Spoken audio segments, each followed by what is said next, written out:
Hello everyone and welcome back to the Unexplained Diaries. Here on this channel I share real-life encounters with beings from beyond the skies to help you unwind and drift off to sleep. Before we dive in, I would love to hear from you. Leave a comment and let me know where you're tuning in from. Now, find a comfortable spot, relax, and let's begin. I was halfway through the server upgrade when I saw the first timestamp. It was around 1:40 a.m., the kind of dead hour where even the base feels like it's asleep. I'd been contracted to help replace some aging infrastructure in one of the internal systems. Nothing classified on my end, just hardware swaps, firmware updates, making sure things didn't crash when they flipped everything back online. The server room I was working in sat below ground level, tucked behind two badge access doors and a biometric scanner that barely worked half the time. Cold air, constant hum, rows of racks blinking quietly. Standard setup. I was running a basic integrity check after a partial reboot when I noticed it, just a line in the log that didn't belong. External handshake initiated. I frowned at it, mostly because the timestamp didn't make sense. It hadn't happened yet. My system clock read 0143. I figured it was left over from a previous log cycle. Happens sometimes if buffers don't clear properly during updates. I scrolled back through the entries. Same line appeared again. Different date. Zoo Petit. External handshake initiated. And again, every single day. Same exact time, same exact wording, no variation, no follow-up entries. Just that one line, sitting there like it didn't care if anyone noticed it or not. I leaned back in the chair, rubbing my eyes. Maybe it was a test ping. Some internal protocol I wasn't cleared to understand. But the phrase external handshake bothered me. Nothing external should have been able to touch this system. That was the whole point, the network isolation. Air-gapped, locked down, no inbound connections. I'd been briefed on that at least 3 times before they let me into the room. I checked the network activity logs. No traffic at 2:17 on any of the recorded days. No packet spikes, no port activity, nothing. Just silence. The system showed an event, but no evidence it had actually happened. That didn't sit right. I opened a separate console and ran a live monitor, just to see if anything would trigger when the time rolled over. I wasn't planning on staying that late, but curiosity got the better of me. Around 2:05, the hum of the server rack seemed louder than usual. Not actually louder, just more noticeable. The room felt colder, too, like the AC had kicked up a notch. I checked the wall panel, same temperature as always. At 2:16, I stopped typing and just watched the screen. The seconds ticked down. 2:16, bling. The log updated instantly. External handshake initiated. I waited for something else to appear. A connection record, a response, anything. Nothing. The cursor blinked. The room hummed. That was it. I checked the network monitor again. No change. No activity. I ran a trace command, just in case there was a delayed response. Nothing. It was like the system was acknowledging something that didn't exist. I stayed another 10 minutes, just staring at the logs, waiting for anything to follow that entry. But it never did. It just sat there. Another identical line added to the list. I told myself it was a glitch, some outdated script that ran on a timer. Maybe a legacy system that hadn't been properly removed. But then I noticed something else. The timestamps were perfect, down to the second. No drift, no jitter. That's rare, even in well-maintained systems. Clocks slip, microseconds add up, but these entries were exact, every day, same time, no variation. That meant whatever was triggering it wasn't part of the normal system clock cycle. I flagged it in my notes, didn't file a formal report, just wrote it down for later. The next night I checked again, same thing. External handshake initiated. I ran deeper diagnostics that time, dug into the system processes, looking for anything that might explain it. No scheduled tasks, no cron jobs, no hidden services, nothing that should have been generating that line. I even disconnected part of the internal network, isolating a few racks just to see if the event would still log. It did. Same time, same message. That was when I started to feel uneasy. Not scared. Just off. Like I was looking at something I wasn't supposed to understand. On the third night, I decided to push it further. At 2:16, I opened a command prompt and tried to intercept whatever this handshake was. Set up a listening port, ran a passive scan, anything that might catch a signal. When the clock hit 2:17, the log updated. External handshake initiated via, and for a split second, barely noticeable, the command prompt flickered. Just a blink. Then it was normal again. I checked the output. Nothing had been captured. No packets, no incoming requests, no data at all. But I knew something had happened. The flicker wasn't part of the system behavior. It felt external, like something had brushed against the system without fully connecting. I leaned back in the chair, staring at the screen. External handshake, I said out loud, just to hear it. The words didn't make sense anymore. Who was it handshaking with? There was no external network, no incoming connections, no outside signals allowed. And yet every night at exactly 2:17, something reached in, or at least the system thought it did. I finally decided to report it. Next morning, I mentioned it to a supervisor named Klein. Mid-level guy, always looked like he hadn't slept enough. Probably a logging error, he said without really listening. I checked for that, I said. It's consistent. Every day. Same time. He nodded slowly, like he was processing it, but his eyes had already drifted to something else on his desk. I'll take a look, he said. That was the end of the conversation. Later that day, I went back to the server room to continue the upgrade work. My access badge didn't work. I tried again. Red light. A security guard I hadn't seen before stepped over. You're reassigned, he said. Reassigned to what? Different wing. Why? He didn't answer. I found Klein again, asked him what was going on. Project scope changed, he said, not meeting my eyes. You're needed elsewhere. That log issue, did you look at it? He paused for just a fraction of a second, then shook his head. Not my department. That didn't make sense. It was his department. I didn't push it. Didn't feel like something I should push. They moved me to a different building that afternoon. Smaller job, less access, no direct connection to the systems I'd been working on. That night, out of habit, I checked my watch around 2:17. I don't know why. I just did. And for a moment, just a moment, I felt the same thing I'd felt in the server room. A subtle shift. Like something had happened, just outside of reach. I don't have access to those logs anymore. Haven't seen them since. But sometimes when I'm up late, I catch myself glancing at the clock, waiting for it to hit 2:17. Not because I expect to see anything, just because part of me still wonders what was reaching in and why it only needed a second to do it.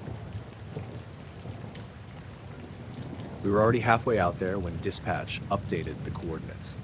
I was riding shotgun in a dust-beaten government pickup with a guy named Ellison driving, both of us part of a small recovery crew that handled weather balloons and stray equipment that drifted too close to restricted airspace. It wasn't exciting work, mostly chasing down tangled fabric and busted sensors that landed miles from anywhere. That morning had started like any other. Cold, clear sky, sun just starting to burn off the pale blue haze sitting over the desert. Dispatch said an object had dropped fast, faster than a typical balloon descent, and landed somewhere near the outer edge of restricted land. That alone was unusual. Balloons don't just drop, they drift, they sag, they tear. They don't come straight down. Maybe it popped high, Ellison said, shrugging as he steered around a stretch of cracked earth. Even then, I said, it wouldn't hit like that. He didn't answer. We both knew it didn't add up. About 10 minutes later, we saw the dust plume. Not rising, settling, like something heavy had already landed and disturbed the ground, leaving a lingering haze that hadn't quite faded. The coordinates matched. We slowed down instinctively, even though there was no one else out there. Then we saw the vehicles. 2 matte black SUVs parked in a loose perims off. No markings, no visible plates. Just sitting there in the open like they'd been waiting for us. That's new, Ellison muttered. We pulled up about 50 yards out. Neither of us got out right away. Something about the scene felt staged, like we were arriving late to something we weren't supposed to see. 3 men stood near the center of the site.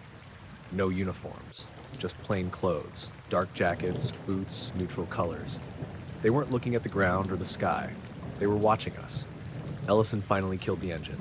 Let's just do our job, he said, but his voice was tighter than usual. We stepped out into the cold air. The wind was light, but it carried a faint smell. Sharp, almost metallic. Not like fuel, not like burnt rubber, something cleaner, colder. As we walked closer, I noticed the ground. There was a circle, perfectly round, maybe 30 feet across.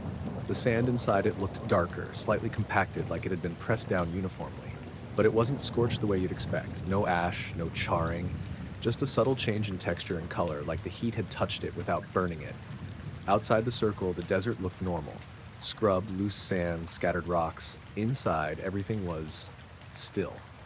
No wind movement, no shifting dust. "Stay out of that," one of the men said as we approached. He didn't raise his voice, didn't step toward us, just said it like a fact. Ellison nodded. "We're here for the recovery." "It's already been handled," the man said. That didn't make sense. Dispatch had sent us. If someone else got there first, we should have been told to stand down. "What was it?" I asked. The man looked at me for a second longer than necessary. "Debris." "From a balloon?" Ellison added. "From altitude," he said. That wasn't an answer. Behind them, I saw the crate. It sat just inside the edge of the circle. A heavy-duty transport case, military grade, the kind used for sensitive equipment. Dark gray, reinforced corners, sealed tight.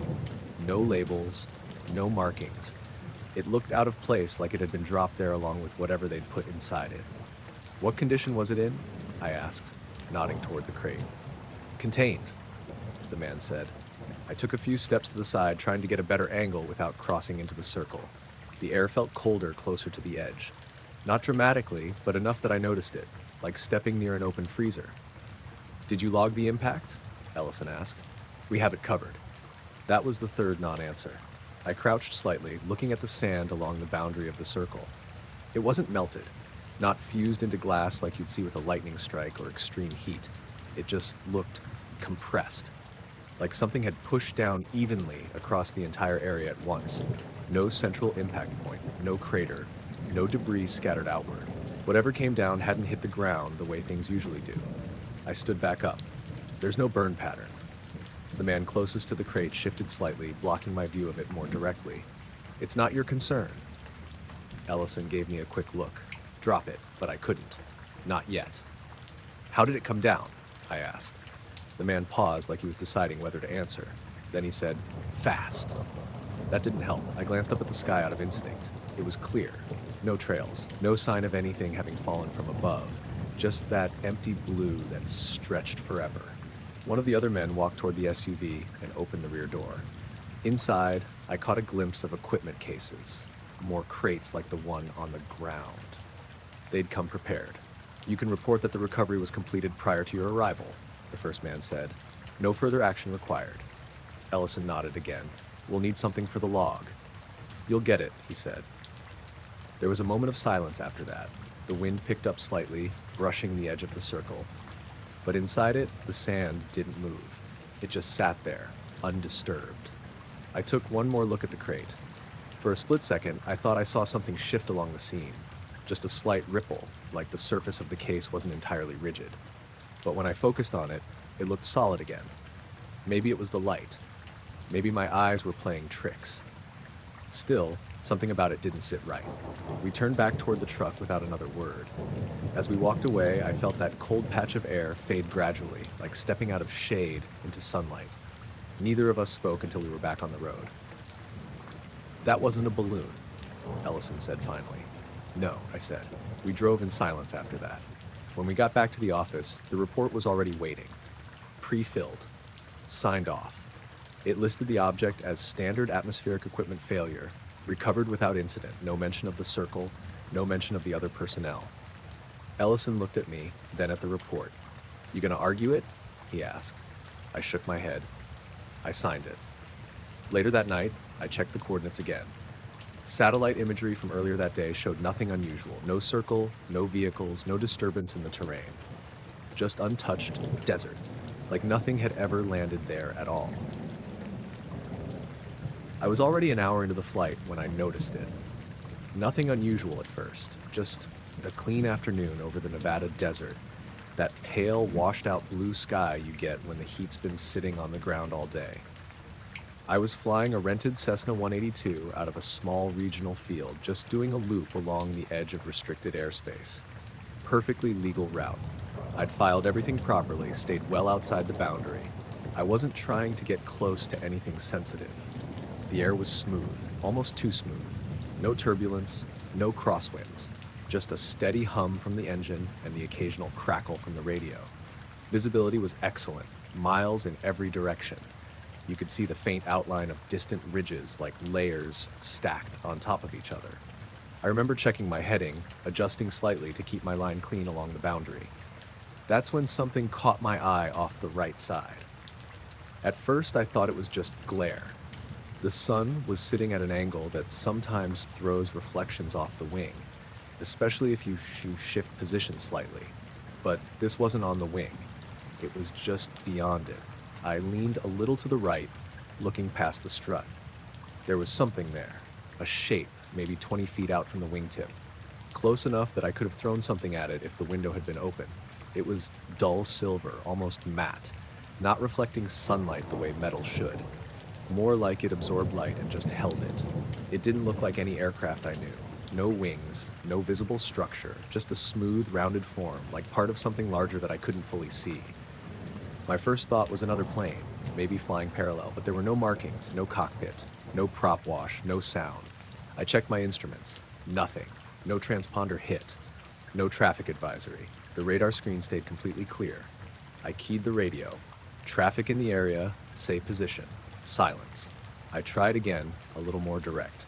Aircraft off my right wing, identify yourself. Nothing. I looked back out at it. Still there. Still holding position perfectly. That was the part that got to me first. It wasn't drifting. It wasn't correcting. It just stayed exactly level with my wing, like it was locked in place relative to me. I adjusted my speed slightly, pulling back just a bit. The object matched it instantly. No lag, no overshoot, just perfect alignment. My hands tightened on the yoke. I tried to rationalize it. Maybe it was some kind of drone.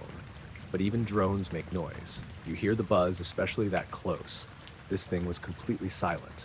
I glanced down at the shadow on the desert below. My plane's outline stretched across the ground. No second shadow. Whatever was out there, it wasn't blocking light the way a solid object should. I leaned closer to the window, trying to get a better look. The surface looked smooth, but not polished. No seams, no panels. Just a continuous shape that didn't quite register correctly in my head, like my brain couldn't settle on its exact form. I realized I'd been holding my breath. I let it out slowly and said, "Okay, okay." I don't know why I said it out loud. There was no one else in the cockpit. I decided to test it. I banked gently to the left, just a slight turn. The object didn't move at first. For maybe a second, just long enough for my brain to notice, it stayed level, like it ignored the change in my flight path. Then it slid into position again, matching the new angle as if nothing had happened.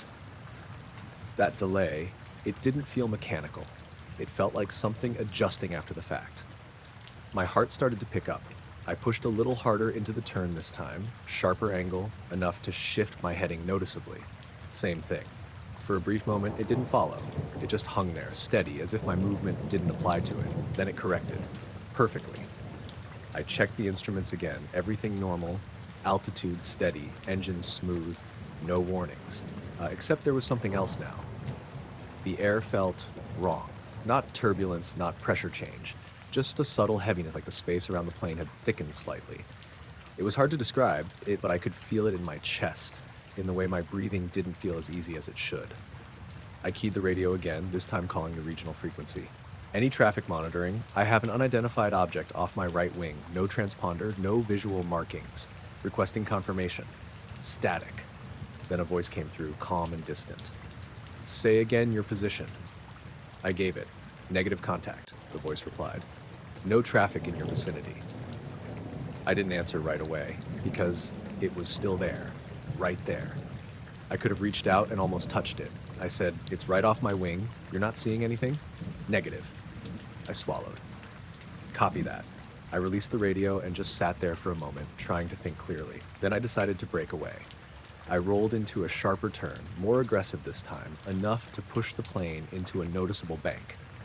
The horizon tilted hard, the desert swinging up into view. For a moment, the object stayed where it was. It didn't follow, it didn't react. It just hovered perfectly level, ignoring my movement completely. That's when the fear really hit, because it meant it wasn't matching me. It had been choosing to. I kept the turn going, pushing through it, letting the plane swing around in a wide arc. When I leveled out again, I looked back to the right. It was gone. No movement away. No fading.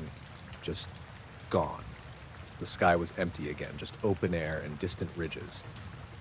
I checked the instruments. Still nothing. I scanned the horizon in every direction, turning my head so fast it made my neck ache. Nothing. The radio crackled again. "Confirm you no longer have visual?" I hesitated. "Affirmative," I said. "No longer in sight." My voice sounded steadier than I felt. The rest of the flight was quiet, too quiet. Every small noise in the cockpit seemed louder than before. The engine, the airflow, even the slight creak of the seat when I shifted. I kept checking the wing, half expecting it to be back. It never was. When I landed, I sat in the cockpit for a minute before shutting everything down, just staring at the empty space where it had been. I filled out the standard post-flight notes. Didn't mention it. I didn't know how to. Even now, when I fly that route, I catch myself glancing out at the wing more than I should. Not looking for anything specific. Just checking. Making sure there's nothing keeping pace with me that I can't explain. I noticed it the first time because of how quiet everything got. I was on night shift, fueling rotation out on the far side of the base where they park incoming aircraft before moving them into the main hangars. It wasn't glamorous work, just long hours, paperwork, and making sure nothing got contaminated or mislogged. Most nights were the same. You hear a plane before you ever see it. Even at a distance, there's always something. Engine whine, air displacement, the low rumble that carries across the flat desert. That night was different. It was cold, colder than usual for that time of year. Not freezing, but enough that your breath showed faintly under the floodlights. The sky was completely clear. No wind. The kind of still air where sound travels farther than it should. I was finishing up with a standard tanker refuel when I noticed the runway lights shift. Not turn on, they were already on. Just adjust. Like something had triggered a different lighting pattern. Slightly brighter along the center line, a subtle change in intensity. I looked up automatically, expecting to see something on approach. Nothing. No navigation lights, no silhouette, no blinking strobes, just an empty sky. I stood there for a second, waiting for the sound to catch up. Sometimes a plane is far enough out that you see the lights before you hear it, but the sky stayed silent. I went back to my checklist, trying not to overthink it. Could have been a lighting test or some internal adjustment. But a minute later, one of the ground crew trucks rolled past me, heading toward the runway access point. No sirens, no urgency, just moving like it had somewhere to be. That got my attention again. I climbed down from the fuel rig and walked a few steps away, scanning the approach line. Still nothing. Then I saw it. Not coming in from a distance, already there. Low over the runway, maybe 100 feet up, just above the threshold. It didn't appear the way planes usually do. There was no sense of approach, no gradual emergence from the horizon. It was just suddenly present. A shape, long, low, and smooth. Dark against the sky, but not completely black. More like a dull gray that barely reflected the floodlights. No markings I could see, no visible engines, no heat shimmer trailing behind it, and still no sound. It descended slowly, almost too smoothly. No flare, no pitch change. Just a steady drop until the landing gear, if that's what it was, touched the runway. No tire squeal, no reverse thrust, nothing. It just landed. I realized I was holding my breath again. Same way I do when something feels off, but I don't know why. The ground crew truck had already stopped near the edge of the runway, waiting. The aircraft rolled forward, slow and controlled, like it was being guided rather than piloted. I kept expecting the engines to spool up, some kind of noise to break the silence. It never came. Even from where I stood, maybe a few hundred yards away, I should have heard something. Air moving, metal under stress, anything. Instead, the only sound was the faint hum of the floodlights and my own boots shifting on the gravel. The plane came to a stop near one of the isolated taxi points. Within seconds, 2 more vehicles approached from opposite sides, not standard ground crew. These were different, dark-colored, no visible markings, moving with a kind of purpose that made it clear they knew exactly what they were doing. One of the guys from my crew, Jensen, walked up beside me. "You hearing that?" he asked. I shook my head. "Exactly," he said. We stood there for a moment, both watching. The aircraft didn't power down the way normal planes do. No change in lighting, no cooling noise, no gradual settling. It just stayed exactly as it was, silent, still, like it had been placed there instead of flown in. Then they started towing it. A tow vehicle hooked up to the front gear and the plane moved without resistance.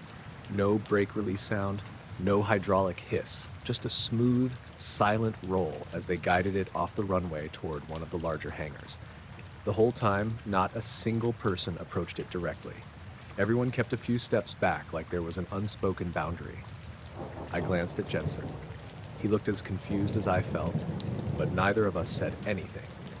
We'd both been around long enough to know when not to ask questions.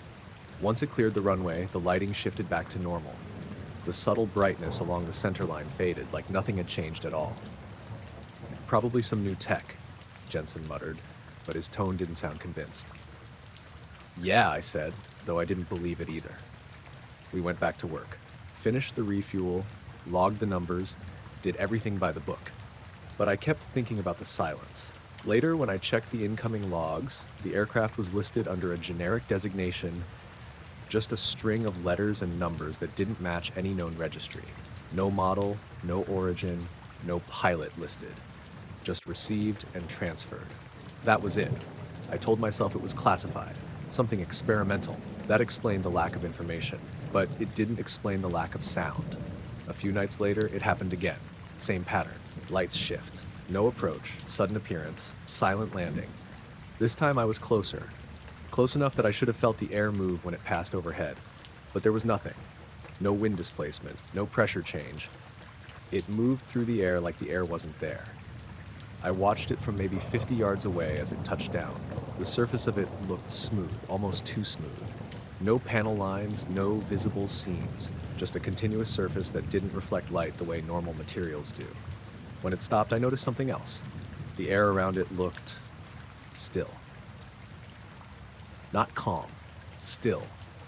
Like even the faint movement from the night breeze didn't reach it. I took a step forward without thinking. One of the personnel near the tow vehicle looked at me immediately. Not aggressive, not threatening, just a quick glance that told me I shouldn't be getting any closer. I stopped. They hooked it up and moved it again, same as before. Straight into the hangar, doors closing almost as soon as it cleared the threshold.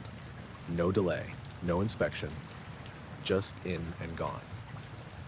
That pattern repeated a few more times over the next month, always at night, always silent, always logged under those same generic designations. I stopped trying to figure it out after a while, not because I didn't want to know, but because every time it happened, the same thought came back stronger. Whatever those planes were, they weren't operating under the same rules as everything else on that runway, and the people handling them acted like that was completely normal.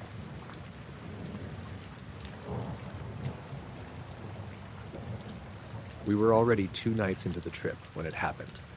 Caleb and I had driven out past the last marked road, set up camp on a stretch of open desert maybe 20 miles from the nearest town, farther from anything that counted as a light source. It was one of those rare clear nights where the sky didn't just look big. It felt close, like you could reach up and brush your hand through it. We weren't doing anything unusual, just amateur astronomy. He had a mid-range Dobsonian telescope. I had a smaller tracking mount with a DSLR. Nothing fancy, nothing professional. We liked finding quiet places and spending a few nights watching whatever we could catch. That night was calm, no wind. Temperature dropping steadily after sunset, but not uncomfortable. The moon was just past half, bright enough to wash out some of the stars, but perfect for surface detail. Craters, ridges, shadows. You could get a good view if you lined everything up right. Caleb had the telescope trained on the moon while I was adjusting my camera settings nearby. He kept making small corrections, muttering to himself about drift and focus. "Come look at this," he said after a while. I walked over, expecting him to point out a crater or some feature I'd already seen 100 times. "Right there," he said, stepping back so I could take his place. I leaned in, adjusted my eye against the lens, and let it focus. The surface snapped into view, sharp, detailed, the usual gray and shadow patterns. "Okay," I said. "What am I?" Then I saw it. Something was moving across the surface. At first, I thought it was a shadow from the telescope itself, maybe something drifting across the lens, but it was too defined for that. It had shape, not sharp edges, but a clear outline against the moon's brightness. It was dark, not black, just darker than the surface behind it. And it was moving slowly, steadily, left to right. I pulled back slightly, blinked, then leaned in again. Still there. "Do you see that?" Caleb asked. "Yeah," I said quietly. We both watched it for a few seconds without saying anything. It didn't behave like anything I'd seen before. Satellites usually cross the sky quickly and they don't show up like that through a telescope. Just bright streaks if you're lucky. This thing wasn't a streak, it was solid, continuous, and it was too slow. "Maybe it's closer," I said. "Something between us and the moon." Caleb shook his head. "It's not drifting. Look at the speed." He was right. It wasn't changing pace, just a steady, deliberate movement. I stepped back and looked up at the sky directly. Nothing. The moon hung there, bright and clear, no silhouette crossing it, no flicker, just empty sky. "Check it again," I said. He leaned in, adjusted the scope slightly. "Still there," he said. "Same path." I moved over to my camera setup, thinking maybe I could capture something. It wasn't aligned for lunar shots, but I tried anyway, pointed it roughly toward the moon, adjusted focus as best I could. When I checked the screen, it was useless. Too bright, too blown out. Just a white circle with no detail. "Hold on," Caleb said. I went back to the telescope. The shape was still crossing back maybe a third of the way across the visible surface now. Same speed, same faint outline. "Bird?" I said, even though it didn't make sense. "At that altitude?" he replied. I didn't answer. We watched it for what felt like a long time, but it was probably under a minute. Long enough to track it clearly. Long enough to realize it wasn't changing size or shape. Then, just before it reached the edge of the moon's surface in the scope, it slowed. Not by much, just enough that I noticed. It didn't stop, just eased for a second. Then it continued and passed out of view. Caleb adjusted the scope, trying to follow it. "Got anything?" I asked. He moved the telescope slightly left, then right. "No," he said. "It's gone." I looked up at the sky again, scanning the area around the moon. Nothing. No movement, no flicker, no sign anything had been there at all. We both stood there for a moment, not saying anything. "Maybe we can track it," I said finally. Caleb nodded and pulled out his phone. He had a few satellite tracking apps, real-time data, predicted paths, that kind of thing. He started scrolling through them, checking timestamps. "There should be something," he said. "Anything that crosses that field of view should show up." I waited while he checked. "Nothing," he said after a minute. "No satellites scheduled in that sector, not even debris." "Could it be wrong?" I asked. He shrugged. "Maybe, but all of them?" He flipped through another app, then another. Same result. I walked back to my camera and checked the shots I'd taken, even though I already knew they wouldn't show anything useful. They didn't. Just overexposed moonlight and empty sky. When I came back, Caleb was still looking through the telescope. "You see anything else?" I asked. He shook his head. "No." We spent the next hour watching the same area, adjusting angles, trying to catch anything similar. Nothing happened. The skies stayed quiet. Eventually, the temperature dropped enough that we decided to call it for the night. Packed up the equipment, zipped up the tent, went through the usual routine, but neither of us talked much. Lying there in the dark, I kept replaying what I'd seen, the movement, the shape, how steady it had been. At one point, I checked my watch. 2:03 a.m. I don't know why I remember that, I just do. Sometime later, I woke up briefly. Not fully, just enough to be aware that something had changed. The air felt different, still but heavier, like before a storm, except the sky had been completely clear. I listened for a moment. Nothing. No wind, no distant sounds, just that same quiet stretched out across the desert. I closed my eyes again and went back to sleep. In the morning, everything looked normal. Clear sky, no clouds, no sign anything unusual had happened. We packed up, drove back, stopped for gas a couple hours later. Before we split off, Caleb said, "You saw it too, right?" "Yeah," I said. He nodded. We didn't say anything else about it. But later that day, I checked the same tracking apps on my own. Cross-referenced times, locations, everything. Still nothing. No record of anything crossing that part of the sky at that time. And the thing that stuck with me the most wasn't just that it moved across the moon. It was how it moved. Not drifting, not gliding. Just steady, like it knew exactly where it was going, right? I was about 3 weeks into the assignment when the scanner did it the first time. It was an interior checkpoint, not one of the perimeter posts. No windows, no outside view, just a long concrete hallway that split two secure sections of the facility. My job was simple: sit at the desk, monitor the badge reader, and log anyone coming through.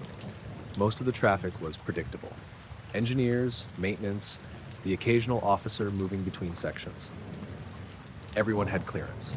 Everyone showed up on the schedule. That night was quiet. It was just after 1 a.m., the slowest part of the shift. The overhead lights hummed faintly, that constant electrical buzz you stop noticing after a while. The air felt dry, recycled too many times. I was halfway through a cup of stale coffee when I heard the beep. Short, clean. The kind the scanner makes when it reads a badge. I looked up automatically. No one was there. The hallway stretched out empty in both directions. No footsteps, no movement. Just the same dull gray walls and the security door sitting shut in front of me. Then the screen flickered. Access granted. It stayed up for maybe half a second. Then it reset to the idle display like nothing had happened. I stared at it, waiting for someone to come through the door. Sometimes people badge in and hesitate, check something, take a call. But the door didn't open. It stayed locked. I stood up, walked around the desk, and looked down the hallway again. Still empty. "Hello?" I said, just out of habit. No response. I checked the system log. The entry was there, time-stamped exactly when I heard the beep. The ID field was blank. No badge number, no name, just the word "granted." I told myself it was a glitch. Old hardware, maybe a faulty read. These systems weren't exactly cutting edge. I made a note in the logbook and sat back down. A few minutes later, I heard footsteps from the far end, real ones this time. A guy named Ortiz came through, nodded at me, badged in, and went on his way. "Anyone just come through?" I asked. He shook his head. "Just me." "Scanner's acting up," I said. He shrugged. "Happens." It didn't feel like that kind of problem, but I let it go. The second time it happened, I was ready for it. Same time frame. Around 1 a.m., give or take a few minutes. Quiet shift, no scheduled traffic. Beep. I looked up immediately. Empty hallway. The screen flashed. Access granted reset. This time I moved faster, got up, checked both directions, even stepped closer to the door like maybe someone was standing just out of sight. Nothing. No sound. No movement. I checked the log again. Same thing. Timestamp, blank ID, access granted. No door activity. No record of the lock disengaging. It was like the system thought someone had been cleared through, but the door never actually opened. I reported it after that. Talked to a supervisor named Hale. He listened, nodded, wrote something down. "Probably a sensor issue," he said. "We'll have maintenance take a look." "Shouldn't it at least show a badge ID?" I asked. "It should," he said, "which is why we'll check it." That was it. Maintenance never showed up, or if they did, it wasn't during my shift. The third time, I started paying attention to everything. I noted the time. 1:12 a.m. The air felt colder than usual. Not by much, just enough that I noticed it when I shifted in my chair. Beep. I was already looking at the scanner when it happened. No one there. Access granted. Reset. But this time, I noticed something else. The hallway lights flickered. Not a full outage, just a quick dimming, like the power dipped for a split second. I stood up slowly, listening. The hum of the lights seemed quieter for a moment, then returned to normal. I walked down the hallway, checking the corners, the side doors, anything that might explain it. Everything was locked. Everything was quiet. When I got back to the desk, I checked the cameras. We had two angles covering that stretch, one facing toward the door, one looking down the opposite direction. I pulled up the footage for the last few minutes. There was the hallway. Empty. Still. Then the timestamp hit 1:12. The screen flickered slightly, just like the lights had. For a single frame, the image blurred, not distorted, just off. Then it snapped back. No one there. I replayed it a few times. Same result. No figure, no shadow, nothing moving through the frame. Just that brief flicker. After that, I stopped assuming it was a glitch. Something was triggering the system. Something the cameras weren't picking up. The next night, I brought it up with Ortiz again. "You ever see the scanner trip on its own?" I asked. He hesitated. "Once," he said. "A couple weeks ago." "What happened?" He shrugged. "Same thing you're saying. Last beep. Grant. Nobody there." "You report it?" "Yeah." "What'd they say?" He gave a small smile. "Same thing they told you." That didn't make me feel better. A few nights later, it happened again. This time I didn't get up right away. I stayed seated watching the door. Beep. Access granted. Reset. And for just a second, barely noticeable, I thought I saw something. Not a person, not a shape, just a distortion in the air right in front of the door, like heat rising off pavement, except the hallway was cold. It lasted less than a second, then it was gone. I stood up anyway, walked over, checked the area. Nothing, no change in temperature, no sound, just that same empty hallway. I didn't write that part in the log, didn't think it would help. After that, I started dreading that hour, watching the clock tick toward it, waiting for the beep. Some nights it didn't happen, other nights it did. Always the same, always within a few minutes of 1 a.m. One night, I decided to test something. I propped the door open slightly, just enough that if the lock engaged, I'd see it move. I sat back down and waited. 10099, 110, 111. Beep. Access granted. The door didn't move. The latch didn't retract. Nothing happened except the screen flashing that same message. I got up slowly, walked over, and pushed the door. Locked. Whatever was triggering the system wasn't actually unlocking anything. It just made the system think it had. The next morning, my schedule changed. No explanation, just reassigned to a different post on the opposite side of the facility. When I asked Hale about it, he said, "Operational needs." I didn't argue. My new post had a different scanner, different hallway. I worked there for another 2 weeks, never heard a phantom beep, never saw an empty access grant. But sometimes, late in the shift, I'd catch myself listening, waiting for that sound. And once, just once, I thought I heard it again. Faint, from somewhere deeper in the building. A single clean beep, then nothing.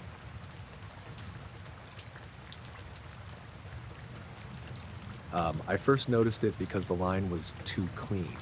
I'd been out there about a week, running seismic surveys along a stretch of land just outside the restricted boundary. Nothing unusual about the job.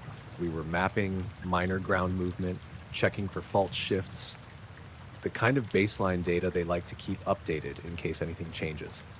Most of the readings were what you'd expect. Background noise, occasional low-level tremors, nothing that stood out. The equipment I was using wasn't top tier, but it was sensitive enough to pick up subtle movement.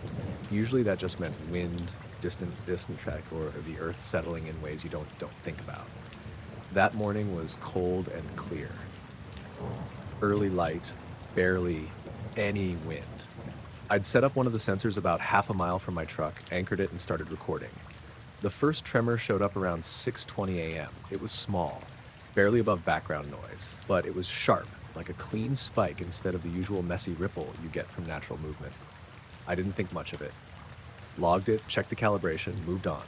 Then it happened again. Same shape, same intensity, almost identical. I checked the timestamp. Exactly 3 minutes later. That got my attention. Natural tremors don't space themselves like that. Not evenly. Not that precise. I stayed with the sensor, watching the data scroll in real time. 3 minutes later, it happened again. Same spike, same clean edge, same duration.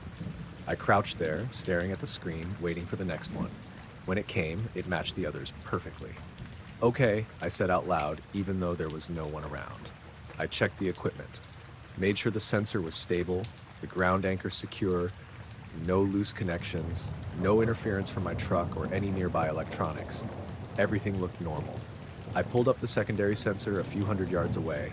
It showed the same pattern, same timing, same spikes. Whatever was causing it wasn't localized to one point. It was moving through the ground or coming from below. I stayed there for the next half hour, logging each event as it came in. Every 3 minutes, no variation, no drift, just that same steady repeating tremor. By mid-morning, I had a clean sequence recorded, enough to show a pattern, not just a coincidence. I packed up and headed back to the temporary station we'd set up near the road. My supervisor, Danvers, was already there, going through his own data. "Got something weird," I said, handing him the tablet. He skimmed through it, nodding slowly. "Looks like interference," he said. "From what?" I asked. He shrugged. "Could be anything. Equipment glitch. Environmental noise." "It's repeating," I said. "Every 3 minutes. Exactly." He looked at me, then back at the screen. "Still interference," he said. That didn't sit right. "Shouldn't we check it out?" I asked. "If it's consistent like this?" "We'll flag it," he said, cutting me off. "Mark it for review." That was it. No follow-up, no interest in the pattern, just a note in the system. I went back out that afternoon, set up another sensor farther down the line, closer to the boundary. The tremors were still there, same interval, same shape. But something else had changed. They were slightly stronger. Not by much, just enough that the spikes were a little more pronounced. I checked the timing again, still every 3 minutes. But now, if I zoomed in on the waveform, I could see something I hadn't noticed before. Each spike wasn't a single event, it was two. A primary pulse, followed by a smaller one about half a second later, like an echo, or a response. I sat there in the heat, staring at the screen, trying to make sense of it. Natural earthquakes don't do that. Not in a clean, repeatable way. And they definitely don't keep perfect time. I recorded another hour of data, then headed back. That night, I couldn't stop thinking about it. The regularity, the precision. It didn't feel random. It felt deliberate. The next morning, I checked the system. My data had been updated, or rather changed. The tremors were still there, but the annotations were different. Each one was labeled as equipment interference. No mention of timing. No mention of pattern. Just a generic tag applied across the board. I went to Danvers. "Why'd you mark it like this?" I asked. He didn't look up from his desk. "That's what it is," he said. "It's not," I said. "You saw the data. It's consistent." He finally looked at me. "Doesn't matter," he said. "That's the classification." I stood there for a second, waiting for him to explain. He didn't. "Shouldn't we at least investigate?" I asked. "No," he said. That was the end of the conversation. I went back out anyway. This desk set up 3 sensors this time, spaced farther apart, trying to triangulate the source. The tremors came right on schedule. But now, with multiple sensors, I could see something else. The signal wasn't coming from a single point. It was moving. Each sensor picked up the tremor at a slightly different time, but the interval stayed consistent, like something was passing beneath them, slowly, steadily, in a straight line. I mapped the delay between sensors, did a rough calculation. Whatever it was moving at a constant speed, not fast, not slow, just consistent. I stood there in the late afternoon heat, looking out over the desert, trying to imagine something moving under the ground like that. There were no vehicles, no drilling operations, nothing that would explain it. And even if there had been, it wouldn't have been that precise. As the sun started to set, the tremors continued. Every 3 minutes. Same pattern, same echo. I packed up as the light faded, but I left one sensor running overnight, just to see what would happen. The next morning, I checked the data. The tremors had continued through the night. No gaps, no variation until 2:18 a.m. After that, nothing. The pattern just stopped. No gradual fade, no change in intensity, just a clean break, like whatever was causing it had turned off. I brought the data back to the station. By the time I got there, my access had been restricted. Couldn't open the files I just recorded, couldn't pull up the logs. Danvers was already waiting. "Your assignment's been shortened," he said. "You're heading back today." "Why?" I asked. "Project complete." "That doesn't make sense," I said. "We're not done mapping." "We are," he said. I looked at him, trying to read something in his expression. There was nothing there, just a flat, neutral look. "What about the tremors?" I asked. "Equipment interference," he said. Same answer, same tone. I didn't argue. Packed up my gear, loaded the truck, drove out. As I hit the highway, I checked the tablet one last time. The data from that last night was gone. No record of the tremors stopping, no record of them happening at all. Just a clean data set with no anomalies, like the ground had been perfectly still the entire time. But I knew what I'd seen, every 3 minutes, like a heartbeat or a signal, something repeating over and over just beneath the surface. And then, all at once, it stopped. It was just before closing when they came in. I was on the late shift in one of the smaller cafeterias, the kind tucked away from the main flow of people. Mostly maintenance crews, night techs, and whoever happened to be working odd hours. Nothing unusual about it. Quiet, predictable. That night had been slow. Rain earlier in the evening had cooled everything down, which almost never happens out there.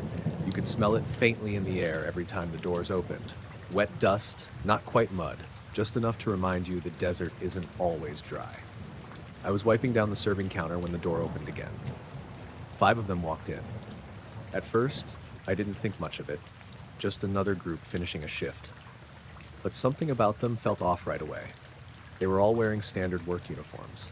Nothing special. Dark coveralls, boots, ID badges clipped where they should be, but they were covered in dust. Not the usual kind. Desert sand gets everywhere, but it's tan, reddish, uneven.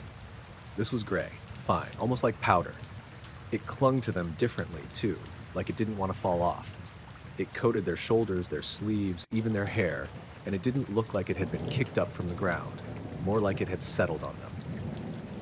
They moved quietly. No talking between them, no joking around like most crews do when they finally get a break. Just straight to the counter. "What can I get you?" I asked. The one in front, tall guy, maybe mid-30s, looked at the menu board for a second longer than normal, like he was trying to process it. "Coffee," he said finally. His voice sounded dry, not hoarse, just flat. The others ordered similar things. Coffee, a couple trays with basic food, nothing complicated. As I handed the cups over, I noticed their hands, same gray dust, worked into the lines of their skin. Not caked like dirt, just a thin layer, almost uniform. And it didn't look like it had mixed with sweat the way sand usually does. It stayed dry. "You guys working out near the ridge?" I asked, just making conversation. The tall one looked at me for a second. "Something like that," he said. No follow-up, no detail. They moved to one of the tables near the back, sat down without saying much to each other. I went back to cleaning, but I kept glancing over. They weren't eating. The trays just sat there. Steam from the food faded, then stopped completely. The coffee cups stayed full. One of them picked up a fork, turned it in his hand like he wasn't sure what to do with it, then set it back down. Another stared at the wall for a long stretch, not looking at anything in particular. "Everything okay?" I called out. No response at first. Then the tall one said, "Yeah." Same flat tone. They stayed like that for maybe 15 minutes. No conversation. No movement beyond small shifts in posture. At one point, I thought I saw one of them look at the ceiling, like he was listening for something. The others didn't react. The whole room felt quieter than it should have. Even the usual background noise, the refrigeration units, the vent system, seemed muted. I finished closing tasks early, mostly because there was nothing else to do. When I looked back at them again, one of the trays had been moved slightly, but the food was still untouched. "Kitchen's closing soon," I said. The tall one nodded. They all stood up at the same time. Not in sync exactly, but close enough that I noticed. They left the trays where they were, didn't throw anything away, didn't clean up, just walked out. As they passed the counter, I caught a stronger smell, not like dirt, not like anything I could place. Something dry and sharp, almost metallic, but faint. The door closed behind them. I waited a few seconds, expecting to hear them outside. Footsteps, voices, something. Nothing. I stepped out from behind the counter and walked over to their table. The trays were exactly as they'd left them, food untouched. Coffee barely sipped. I picked up one of the cups. Cold. It shouldn't have been. They'd just been holding it. I set it back down and looked at the chairs. There was a light dusting of that same gray powder on the seats where they'd been sitting. Not much, just enough to notice when the light hit it. I brushed a finger across one of the spots. It felt fine, almost too fine, like ash, but heavier. It didn't smear the way ash does. It just shifted, then settled again. I wiped my hand on a towel and finished closing. The next morning, I asked the day shift if they'd seen those guys come through earlier. "What guys?" one of them said. "The group from last night. 5 of them, covered in dust." They looked at each other. "No one came in that late," another said. "They were here," I said, "around closing." "Schedule was empty after 10, the first one replied. "You sure?" I didn't answer right away. Instead, I went to check the logs. Everyone who badges into the cafeteria gets recorded. It's automatic. I pulled up the entry times for the night before. Nothing. No record of anyone coming in during that window. I checked the camera footage next. Scrolled to the time they should have arrived. The door stayed closed. No one entered. No one left. The footage just showed an empty room. Me behind the counter, going about my shift like nothing had happened. I watched it twice. Same result. When I went back to the table where they'd been sitting, it was clean. No gray dust. No trace they'd ever been there. Just the usual wiped-down surface, ready for the next shift. I didn't bring it up again after that. Didn't feel like something I should keep pushing. But every now and then, during late shifts when it's quiet and the air feels a little too still, I catch myself looking at the door, waiting to see if it opens again and wondering what that dust actually was. I had been out there since just before sunset, parked along one of those long, empty desert roads where people go to watch the sky. Not right up against anything restricted, just far enough out that the horizon stayed clean and the stars came in sharp once it got dark. I'd done this kind of thing a lot. Tripod, camera, long exposures, just waiting for something interesting to show up. Usually it didn't. You get satellites, maybe a plane if you're unlucky, sometimes nothing at all. That night was unusually still, no wind, no insects, no distant traffic. The kind of quiet where even small movements feel louder than they should. The air felt cool but dry, and the sky was clear in every direction. I had my camera set up facing west, catching the last bit of fading light along the horizon. I took a few test shots, adjusted exposure, then settled into a routine. Snap, wait, check, repeat. It was around 9:40 when I first noticed it. At first, I thought it was just a trick of the light, maybe the afterglow of the sunset lingering a little longer than usual. But this was different. It was lower, closer to the horizon, and it held its shape, a glow. Not bright, not like a spotlight or anything artificial, just a soft, steady patch of light hovering above the distant ridgeline. I lowered the camera and looked at it directly. Still there. I checked the viewfinder again, zoomed in slightly. The glow stayed consistent. No flicker, no pulsing, just present. Probably a town, I muttered, even though I knew there wasn't anything out there for miles. I'd driven that road enough times to know what was on the horizon. Nothing. I took a shot, longer exposure this time, just to see how it would register. When the image came up, the glow was clearer than before, more defined, like a soft oval of light suspended just above the ridge. It didn't spread out the way normal light sources do. It held its shape. I took another shot, same result. I stood there for a minute, just watching it. It didn't move, didn't drift, didn't change intensity, didn't blink like a distant aircraft or tower beacon, just sat there. After a while, I started to hear something. At first, I thought it was just the usual ringing in my ears you get in really quiet places. But this was different. Lower, faint, a hum. Not loud, not mechanical, exactly. Just a steady, almost constant tone that seemed to sit right at the edge of hearing. I turned slowly, trying to figure out where it was coming from. It didn't seem directional. Wherever I faced, it stayed the same. I looked back at the glow, still there, still steady. The hum seemed stronger when I focused on it, like it was connected somehow, even though that didn't make sense. I checked the time, 9:52. I'd been watching it for over 10 minutes. I took a few more photos, adjusting settings, trying to capture more detail. But the glow didn't reveal anything new. No edges, no structure, just that same soft shape.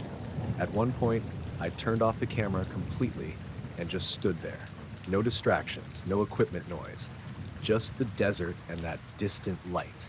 The hum stayed constant. It didn't rise or fall, didn't fluctuate with anything I did. I walked a few steps away from the road just to change my position slightly. The glow didn't shift. If it was something close, it should have changed angle, even a little. But it stayed fixed relative to the horizon. That made it feel farther away, or larger. I stopped thinking about that.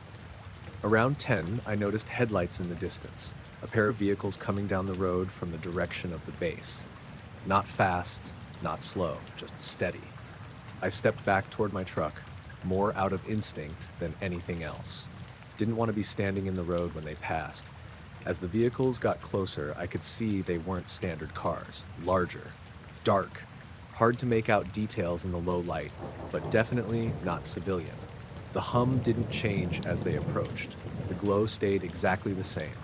I kept my eyes on it as the vehicles came closer, the sound of their engines finally breaking the silence. When they were about a quarter mile out, something changed. The glow dimmed. Not suddenly, slowly, like someone was turning down a dial. I blinked, trying to make sure I wasn't imagining it. The shape stayed in place, but the brightness dropped little by little. The vehicles kept coming. The hum faded with the light. By the time the first vehicle passed me, the glow was barely visible. Just a faint suggestion against the horizon. I glanced at the vehicles as they went by. No markings I could see.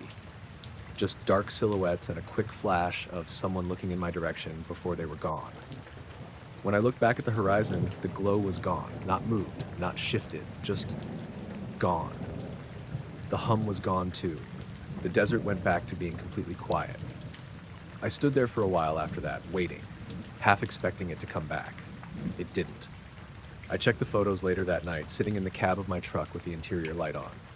The glow was there in every frame I'd taken during that 20-minute stretch. Same position, same shape. But in the last few shots taken just before the vehicles arrived, it faded out exactly the way I'd seen it in person. After that, nothing. Just the normal horizon, empty and dark. I went back out to that same spot a couple nights later. Same setup, same direction. Nothing showed up. No glow, no hum, just the usual sky. But now, every time I'm out there and the desert goes completely still, I catch myself looking at that stretch of horizon, waiting to see if something settles back into place. I was in the middle of checking a breaker panel when the lights dipped. Not off, just dipped. Like someone pulled power for a second and then let it come back. It wasn't enough to trip anything. No alarms, no emergency lights kicking on. Just a brief dimming that made the overhead fixtures go from harsh white to a dull gray for maybe half a second. I looked up automatically. The hangar was quiet, same as it had been all night. I'd been assigned to do a routine electrical check on one of the older buildings on the far side of the base. Hangar 7C. According to the paperwork, it was unused storage. No active equipment, no scheduled work, just basic maintenance to keep things from degrading. The place felt empty the second I walked in. Not abandoned exactly. Everything was clean, organized, but there was no sign of regular use. No footprints in the dust near the walls. No recent tool marks, nothing. Just rows of covered crates and a wide open floor. The power panel I was working on sat near the side wall, halfway between the main doors and a smaller access hallway. Standard setup. I'd already checked most of the circuits. Everything was stable, until that flicker. I waited a few seconds, watching the lights. They steadied.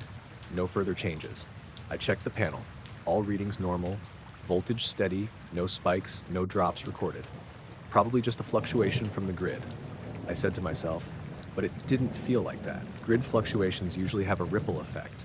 Small variations, not a single clean dip. And they usually show up on the panel, even if it's minor. This hadn't left any trace. I went back to what I was doing. About 5 minutes later, it happened again. This time, it lasted longer. The lights dimmed gradually, not all at once, like something was drawing power slowly, pulling it away from the system in a controlled way. I stood up, turning in a slow circle. The hangar looked the same. No machinery running, no equipment active, but I could feel something. Not vibration exactly, more like a pressure in the air. Subtle, but noticeable, like standing near a large generator before it fully spins up. I checked the panel again, still normal. No indication anything was pulling extra load. That didn't make sense. If something was drawing enough power to dim the lights, it should have shown up somewhere. I walked a few steps out onto the hangar floor, away from the panel. The dimming continued for another second, then stopped. The lights returned to full brightness. The pressure in the air eased, and just like that, it was over. I stood there for a moment, listening. The hangar was silent. Too silent. Even empty buildings have ambient noise, air movement, distant hums, something. But this felt contained, like the space was holding its breath. I shook it off and went back to the panel. Finished the check, logged the readings, noted the fluctuation. When I turned in the report later, the supervisor on duty, a guy named Kessler, looked at it briefly. Power dipped, he said. Yeah, twice. No source on the panel. He nodded, not really paying attention. Probably upstream, he said. We've had minor fluctuations before. In an unused building, I asked. He shrugged. Power's power, doesn't matter where it goes. That was it. No follow-up. No investigation. I should have left it alone, but the next night, I checked the schedule. Same building, same assignment. I didn't question it. Just grabbed my gear and headed back. This time, I paid attention from the moment I walked in. The hangar felt different. Not colder or warmer, just heavier. Like the air wasn't moving the way it should. I set my tools down near the panel and waited. Didn't start the check right away. Just stood there, listening. Nothing. After a few minutes, I started working. Same routine, same readings. Everything normal. Until it wasn't. The lights dimmed again. This time I was ready for it. I stepped away from the panel immediately, scanning the hangar. The dimming was slower now, more gradual, and the pressure in the air came back, stronger than before. I could feel it in my chest, like the air had thickened slightly. Breathing felt just a bit harder, not enough to panic, but enough to notice. I turned toward the center of the hangar. That's where it felt strongest. There was nothing there, just empty floor. But the air above that spot looked off. Not visibly distorted, not like heat waves, just a subtle sense that something occupied that space, even though I couldn't see it. The lights dimmed further. Not enough to go dark, but enough that shadows deepened along the walls. I took a step forward. The pressure increased slightly. Another step. Same thing. I stopped. There was no sound, no machinery, no hum, nothing that would explain what I was feeling. Just that steady draw on the power. I glanced back at the panel. Still normal. No change in readings. Whatever was happening wasn't registering on the system. The lights held at that dim level for a few seconds. Then slowly they returned to normal. The pressure faded. The air felt light again. I stood there, staring at the empty space in the middle of the hangar. Nothing moved. Nothing changed. It looked exactly the same as it had when I walked in. I finished the check, hands a little unsteady now. Logged the fluctuation again. When I got back to the office, I didn't go straight to Kessler. I pulled up the building records instead. Hangar 7C. Status, unused storage. No scheduled operations. No active systems. No equipment listed that would draw significant power. I scrolled through the maintenance logs. Nothing. No notes about fluctuations. No reports from other electricians, just routine checks like mine. I went to Kessler after that. Something's pulling power in that hangar, I said. He didn't look up. Not according to the system. I was there, I said. Twice now. Lights dimmed like something big powered on. He sighed, finally meeting my eyes. Look, he said. If it's not in the system, it's not your problem. That doesn't make sense. It doesn't have to, he said. That was the end of it. The next day, my assignment changed. Different building, different section of the base, no mention of 7C. I didn't ask. A week later, I drove past that area on another job. The hangar doors were closed, no vehicles outside, no activity, just another quiet building sitting on the edge of the base. If I hadn't been inside, I would have believed it was empty. But now, every time I see lights dim, even just a flicker, I catch myself thinking about that space in the middle of the floor. And whatever was there, drawing power without leaving a trace. I noticed the clock first because it didn't match the radio. I'd been driving for a couple hours already, heading north along that long, empty stretch people call the extraterrestrial highway. It was late afternoon, sun dropping, but still bright enough to wash everything out into that pale desert glare. No traffic, no buildings, just road and open land in every direction. I was running a little behind schedule, so I kept checking the time. Dashboard said 5:12. The radio station, one of the few that came in out there, did a quick time check at 5:04.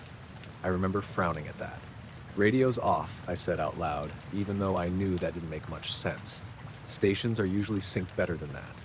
I picked up my phone, checked it. 5:04. Now that didn't sit right. I looked back at the dash. 5:12. 8 minutes ahead. I tapped the clock display like that would do anything. It didn't. All right, I muttered. Whatever. I figured maybe the truck's internal clock had drifted. It wasn't a new vehicle. Company issued. Nothing special. I kept driving. The road was straight, stretching out in front of me like it always does out there. I passed one of the mile markers, 167, I think. I wasn't paying that close attention at the time, just enough to register it in passing. A few minutes later, I checked the dash again, still 5 or 12. Then, right as I was looking at it, the numbers changed. 5:20. No transition. No ticking forward. Just 5:20. I blinked, thinking maybe I'd misread it. I grabbed my phone again. 5:12. I felt that slight drop in my stomach, the kind you get when something doesn't line up and your brain hasn't caught up yet. I held the phone up next to the dash. 2 different times, 8 minutes apart. Okay, I said, slower this time. I glanced at the road. Still empty. Same stretch of asphalt, same low hills in the distance. No turns, no intersections, nothing that would explain any kind of time jump. I checked the radio again. No signal now. Just static. That wasn't unusual out there. Stations come and go. I focused back on the road, telling myself it was just a glitch. Electrical issue. Nothing more. But I kept checking. Every few seconds, the dash stayed at 520. My phone stayed at 512. I drove like that for what felt like a couple minutes. Then something else happened. The dash clock flickered. Not the numbers, just the backlight, like it dimmed for a split second. Then the time changed again. 512. Back to what my phone said, like nothing had happened. I sat there, hands tight on the wheel, staring at it. I picked up my phone again. 512. Same time. I let out a breath I didn't realize I'd been holding. Okay, I said. That's fine. I didn't believe that. I looked up at the road again. That's when I noticed the mile marker. I slowed down without meaning to. I had passed 167 not long before. I hadn't seen 168. I would have remembered that. I always keep track of markers out there. It's a habit, helps break up the drive. I checked the rearview mirror. Nothing behind me, no other cars, no dust trails, just empty road. I pulled over, didn't even think about it. Just eased onto the shoulder and stopped. The engine idled quietly. I sat there for a second, trying to piece it together. 167, then 169. No memory of the stretch in between, no sense of time passing. I checked the trip meter. Distance matched what it should be if I'd driven it. Fuel level was consistent too. Everything normal, except I couldn't remember it. I stepped out of the truck. The air was still. Warm, but not oppressive. The kind of late-day heat that hangs without moving. I walked a few steps down the road, looking back toward where I'd come from. Nothing unusual, no landmarks I didn't recognize, no reason to think I'd missed anything. I turned and looked ahead. Same thing. Just road. I got back in the truck and sat there for a minute, staring at the dash. 5:13 now. Time moving normally again. I started driving. At first, I kept my speed down, paying closer attention to everything. The road, the markers, the time. I passed 170, then 171. No gaps. No missing stretches. Everything felt normal again. But I couldn't shake that feeling, like I'd skipped something, or something had skipped me. About 10 minutes later, I checked the radio again. It came back on, mid-sentence. Time check, 5:22 p.m. I looked at the dash, 5:22. I looked at my phone, 5:22. Everything lined up. I kept driving, but I didn't relax. Every mile marker after that, I made a point to say the number out loud as I passed it, 172, 173. Just to anchor myself. Nothing else happened. I made it to my destination without any more issues. That night, I tried to think back on that missing stretch, what I'd seen, what I'd felt. Nothing came up. It was just blank. Not like I'd forgotten details, like there were no details to remember. A few days later, I drove that same route again. Same time of day, same direction. When I hit mile marker 167, I slowed down, watched the road carefully. 168 came into view exactly where it should have been. I passed it.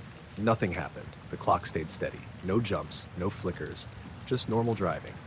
I kept going past 169, then pulled over again. Got out, stood there, looked back at the stretch between them. It looked exactly like every other part of that road. Empty. Uneventful. But standing there, I had the same feeling I'd had before. Like something had happened in that space. Something I wasn't meant to keep. I got back in the truck and drove off. Now, every time I check the clock while I'm out there, I do it twice. Once on the dash, once on my phone, just to make sure they agree. And every time I pass those mile markers, I pay attention, because I still can't account for those 8 minutes, or what was on that stretch of road while I wasn't. It started as something I figured was just interference. I live about 30 miles out from the nearest town, small place, couple hundred acres of dry land, cattle, and a few old structures that have been there longer than I have. Nights out there get quiet in a way that's hard to explain unless you've spent time in it. No traffic, no distant city noise, just wind if there is any, and sometimes not even that. I keep an old truck radio on in the barn most nights, not for music, just for company while I'm finishing up work or checking on things. It barely pulls in a signal, mostly static with occasional bits of talk radio drifting through. The first time I heard it, it was just after midnight. I was closing up the gate on the north side, radio sitting on a shelf nearby. Static was coming through like usual, uneven and low. Then it shifted, not abruptly, just changed. The static flattened out, like it lost its variation. Then under it, I heard something else. A hum. Low, steady, almost too quiet to notice at first. I thought it might have been something electrical, generator, maybe a loose line vibrating somewhere, but it didn't match anything I had running. I turned the volume up. That's when I noticed the other part. It wasn't just a hum. There was something layered in it. Not words exactly, more like patterns, rising and falling tones that almost sounded like voices but stretched out and blurred together. I stood there for a while, listening. Probably just a bad signal, I said out loud, more to fill the silence than anything. I flipped the dial. Same thing. Didn't matter what station I tried to tune to. The hum stayed underneath everything, like it wasn't coming from any one frequency. After a minute or two, it faded. Not cut off, just slowly slipped back into regular static. I didn't think much of it after that. Out there, you get weird radio behavior sometimes. Signals bounce, overlap, pick up things from farther away than they should. But a few months later, it happened again. Same time of night. Just after midnight. I was inside this time, sitting at the kitchen table going over some numbers. The radio was on low in the background. I didn't notice it right away, just that something felt different. The house felt quieter. Not silent, just off. Then I realized the radio had changed again. Same hum, same layered sound beneath it. I stood up slowly, walked over, turned it up. It was clearer this time. Still not words, but closer. Like multiple voices speaking at once, just out of sync enough that nothing made sense. The tones overlapped in a way that made it hard to focus on any one part. I listened for a while, trying to pick something out of it. Couldn't. It didn't repeat in a way that felt like language, but it wasn't random either. There was structure to it. I grabbed my truck keys without really thinking about it. If it was a signal, I figured I might be able to track it. I stepped outside, the air cold and still. No wind, no sound from the animals. Even the usual night noises were gone. I got in the truck, turned on the radio. The hum was still there. I started driving north toward the edge of the property where the land opens up more. The closer I got to the far fence line, the weaker the sound became. Not stronger, weaker. That didn't make sense. If I was moving toward the source, it should have been getting clearer, but it faded. By the time I reached the fence, it was gone, just regular static again. I sat there for a minute, engine idling, staring out into the dark. Nothing out there. No lights, no movement. Just open land stretching out toward the hills. I drove back toward the house. About halfway there, the hum came back. Same strength as before, same layered sound. I stopped the truck, listening. It didn't change. I drove forward again. It faded, backed up. It returned. I tried it a few more times, moving slowly back and forth along that stretch of road. The pattern stayed consistent, stronger near the house, weaker as I moved away. That didn't sit right. If it was coming from somewhere out there, the opposite should have been true. I went back inside, turned the radio off, and sat in the quiet for a while. Eventually, I went to bed. Didn't sleep well. The next morning, everything felt normal again.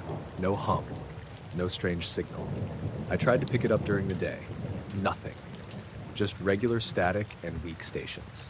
I told myself it was just atmospheric conditions, something messing with the signal. But it kept happening. Not every night. Just once every few months. Always around the same time. Always the same sound.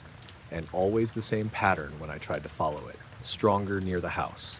Fading the farther out I went. One night, I left the radio on and didn't move. Just sat there and listened. The longer I paid attention to it, the more it started to feel like it wasn't coming from the radio at all. Like the radio was just picking up something already in the air. At one point, I turned the volume all the way down. The hum stayed. Faint, but there. I turned the radio off completely. Silence. I stood there for a few seconds, then turned it back on. The hum came back with it. That was the only time it lined up perfectly like that. After that, it went back to the usual pattern. Radio only. I tried recording it once, just using my phone. When I played it back the next day, it was just static. No hum, no layered sound, nothing. I still get it every now and then, same timing, same behavior. I don't try to follow it anymore. Doesn't seem like it leads anywhere. But when it happens, I sit there and listen. And sometimes, if I focus hard enough, it almost sounds like the tones line up for a second. Like they're trying to form something, but they never quite get there. I noticed it because the mop caught on it. It wasn't a big thing at first, just a slight drag, like the floor dipped for a second. I thought maybe I'd missed a patch, or there was some dried residue I hadn't scrubbed properly. I pulled the mop back and looked down. There was a mark in the concrete. Not a stain, not a crack, an indentation. Perfectly round. I crouched down and ran my hand over it. It was shallow, maybe half an inch deep at most, but you could feel it clearly. Smooth edges, no chipping, no signs of wear around it. Just pressed in. I sat there for a second, trying to make sense of it. This was Hangar 4B, one of the older ones off the main strip. My job was simple, basic cleaning, checking for debris, making sure nothing was out of place. I'd been assigned to it every Thursday for the past 2 months. I knew that floor. It had scuffs, oil stains, a couple hairline cracks near the far wall. But this wasn't there before. I stood up and looked around the hangar. Same as always. Wide open space, high ceiling, overhead lights, buzzing faintly. A few covered pallets along the edges. Nothing in the center. Nothing that would have left a mark like that. I walked a slow circle around the indentation. No tire tracks, no scrape marks, no signs of anything being dragged or moved. Just that one perfect circle in the middle of an otherwise untouched floor. I checked the size by placing my boot next to it. About 3 feet across. Too small for most equipment bases. Too large for anything like a jack stand or tool. And there was only one of them. If something heavy had been resting there, it would have needed support. Multiple points, not just a single spot. I went over to the clipboard near the entrance, checked the log. Last entry before mine was from a guy named Ellis, 2 days prior. Routine inspection, no issues. Nothing about any floor damage. I pulled out my phone and took a picture, then another from a different angle. The light made it look deeper than it was, but the shape stayed consistent, perfect circle. I stood there longer than I should have, just staring at it. Something about it didn't sit right. It wasn't just the fact that it was new, it was how clean it was. Concrete doesn't dent like that. Not without cracking, not without leaving some kind of rough edge. This looked like it had been pressed down evenly, like the material had softened for a moment and then set again. I shook my head. Probably just missed it last week, I said, even though I knew I hadn't. I finished the rest of the hangar, but I kept coming back to it. Every time I passed that spot, I slowed down, looked again like it might have changed. It didn't. Same depth, same shape. When I turned in my report, I mentioned it. Floor indentation, center of hangar. Recent, no visible cause. The supervisor on shift, guy named Rains, read it, then looked up at me. Indentation? Yeah, circular, about 3 feet across. He frowned slightly, not in concern, more like he was trying to place something. Any equipment in there recently? I asked. Not scheduled, he said. 4B's storage only. That's what I thought. He nodded once, then set the report aside. I'll have someone take a look, he said. That was it. Next week I was back in the same hangar. I checked the center first thing. The indentation was still there. Same as before. No changes. But now there was something else. Around the edge of the circle, faintly visible in the dust, were marks. Not exactly. More like slight disturbances in the surface, evenly spaced. I crouched down again, looking closer. They weren't deep enough to be impressions. Just subtle shifts, like something had pressed lightly against the floor in multiple spots around the circle. I counted them. 6, all spaced evenly. I ran my hand over one of them. Nothing distinct, just a slightly smoother patch compared to the surrounding dust. I stood up slowly, scanning the hangar again. Still empty. Still quiet. I checked the log again. No new entries about equipment. No notes about inspections or activity. Just routine stuff. I walked over to the far wall where some of the covered pallets were stored. The covers were still in place. No signs of anything being moved. When I came back to the center, I noticed something else. The air felt different. Not colder, not warmer. Just still. Like the space above that circle held on to the quiet more than the rest of the hangar. I stood there for a minute, listening. Nothing. No hum, no vibration, nothing I could point to, but the silence felt heavier right there. I backed away slowly, not sure why I was doing it like that. Finished the cleaning as quickly as I could. When I turned in the report that day, I mentioned the new marks. Rains didn't even look up this time. Maintenance is aware, he said. Of what? Floor irregularities, he replied. That's it. The next week, I wasn't assigned to 4B. Different hangar, different section. I didn't ask. A couple days later, I drove past 4B on the way to another job. The doors were closed, no vehicles outside, same as always. But something felt off about it, hard to explain, like the building itself was quieter than the others. I slowed down as I passed, just for a second, then kept going. I haven't been back inside since, but every now and then when I'm working in another hangar and the floor catches my attention, just a scuff, a crack, anything, I think about that circle and how clean it was. Like something had been there long enough to leave a mark, and then gone without leaving anything else behind. I noticed it when the drone started fighting the wind. It wasn't unusual out there. Gusts come in hard around the mountains, especially late afternoon when the heat starts dropping. I'd been flying for about 20 minutes already, just getting wide shots of the desert and the ridgeline in the distance. Nothing special, just footage for a small project I was working on. The sky was clear, but the wind had picked up more than I expected. I could feel it pushing against me, steady and dry, carrying that fine dust smell you only get out there. The drone's feed showed it too, small, constant adjustments to stay level. I checked the altitude, then the GPS lock. Everything was normal. I nudged it a little higher, pointed the camera toward the mountains. The light was good, that late day angle where everything looks sharper than it should. That's when I saw it. At first, I thought it was just glare. A faint spot near the ridgeline, catching the light in a way that didn't match the terrain. I adjusted the camera angle slightly. The spot stayed in place, not drifting, not changing shape, just there. I zoomed in a little.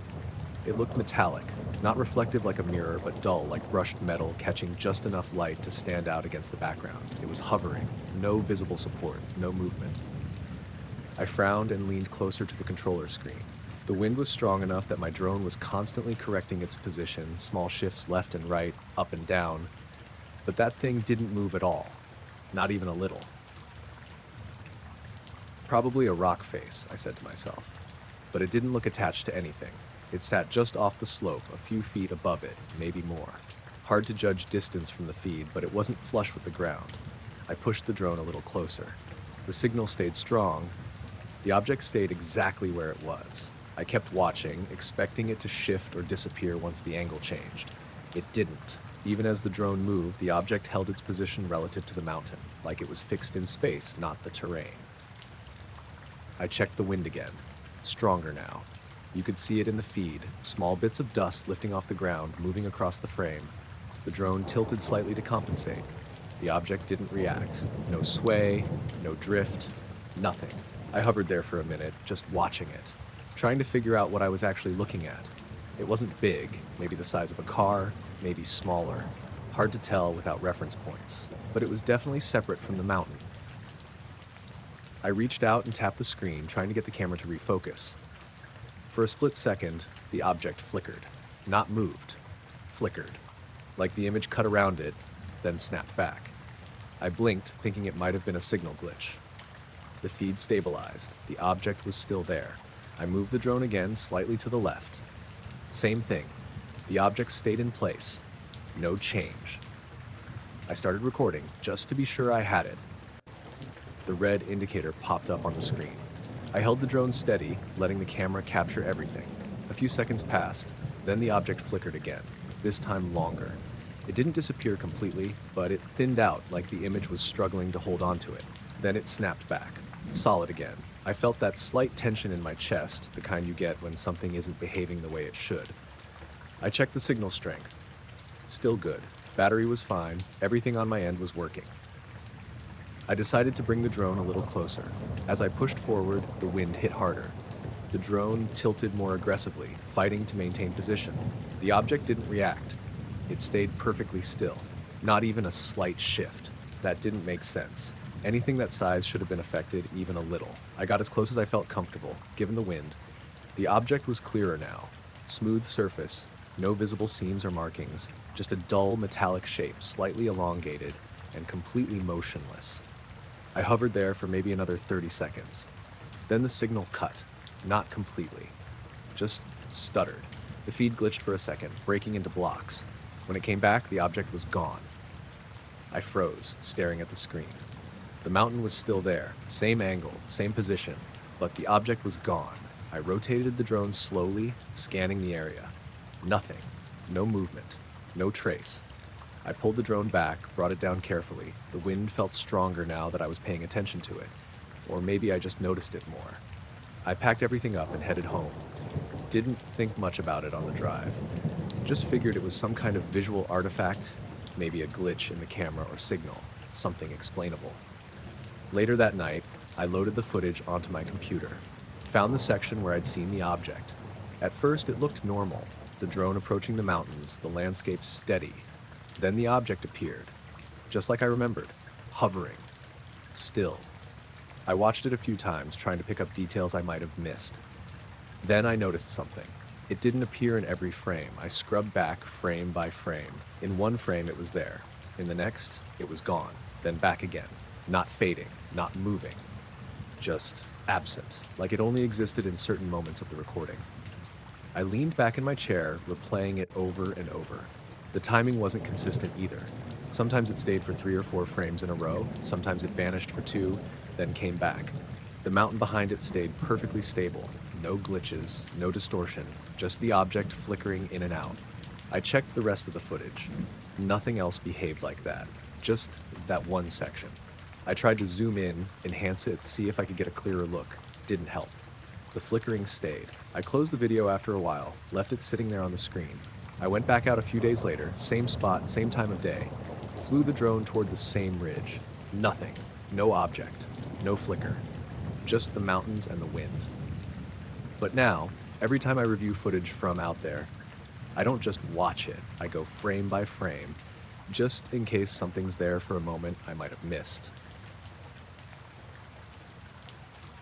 I was about halfway through my second overnight rotation when I saw the first one.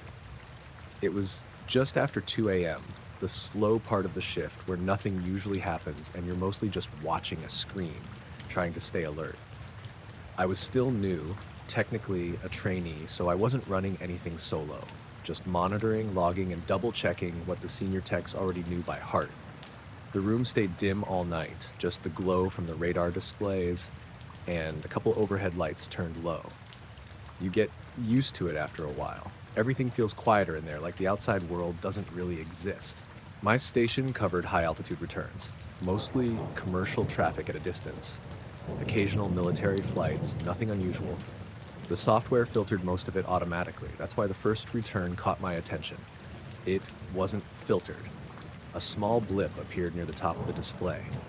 Right above the base coordinates, almost perfectly centered, altitude reading flickered, then locked. I leaned forward. It didn't make sense.